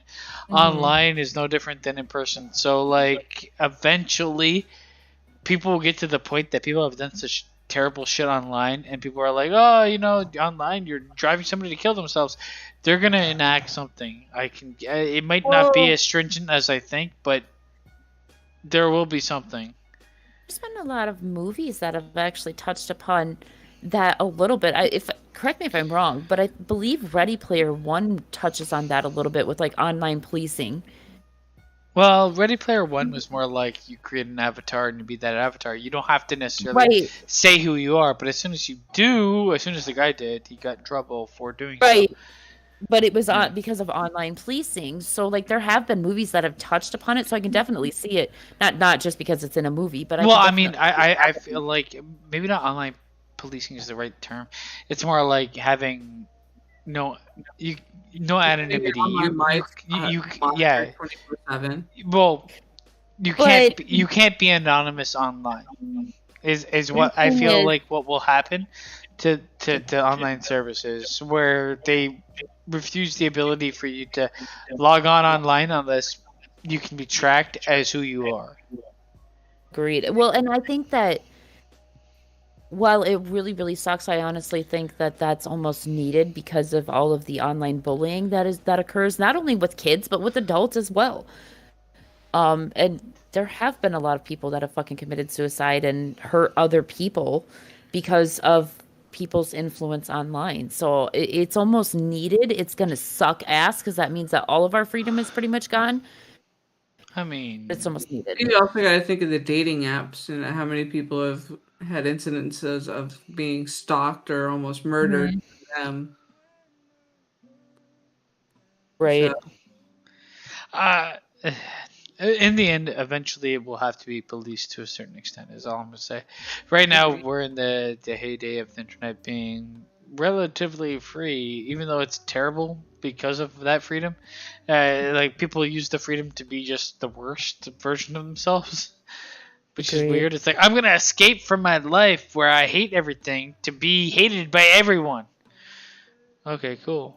I guess that's your choice, but whatever. Right. But wake up and decide to do that, or just... I mean, I can't believe the people that wake up that decide to do that and then create a million accounts to decide to do that. You definitely have zero going on to be able to devote yourself to being petty. Yeah. Read. Like it's hilariously sad. But anyways. It really is. That being said, I think we're going to end the show here tonight. Yeah, that's all we got. That's all I got. I don't know, Jenny, you got something else? No, I was gonna ask if you guys heard about the hepatitis outbreak in the kids, but we can talk about that next week. The kids. What's somebody think about the kids? I'm about to fall asleep here, so yes. Yeah. No, we're good. We soldiered on. Join us on Monday for Ant-Man review on the Marvel Roundtable. Should be a lot of fun. I've seen Ant-Man, and I don't look forward to seeing it again. No, I mean, it is what it is. It's okay. It's Paul Rudd, and he does make certain things entertaining, but at the same time, it's like, is this a Saturday Night Live skit, another Marvel movie? I felt like the movie was just... I was there for it. I was just there for it. I showed up for it. It's like going to like something you don't necessarily want to be there. It's like, yeah, it wasn't that bad. But anyways, we're out for the night. Everybody have a good night. Thanks for everybody for showing up. Alpha, Jurgen, Muyet, Federico. It's Federico, Gina. I'm not the one that's saying Federico. You're the one. Gina's It's Federico. Federico. Okay. Federico. Federico. Federico.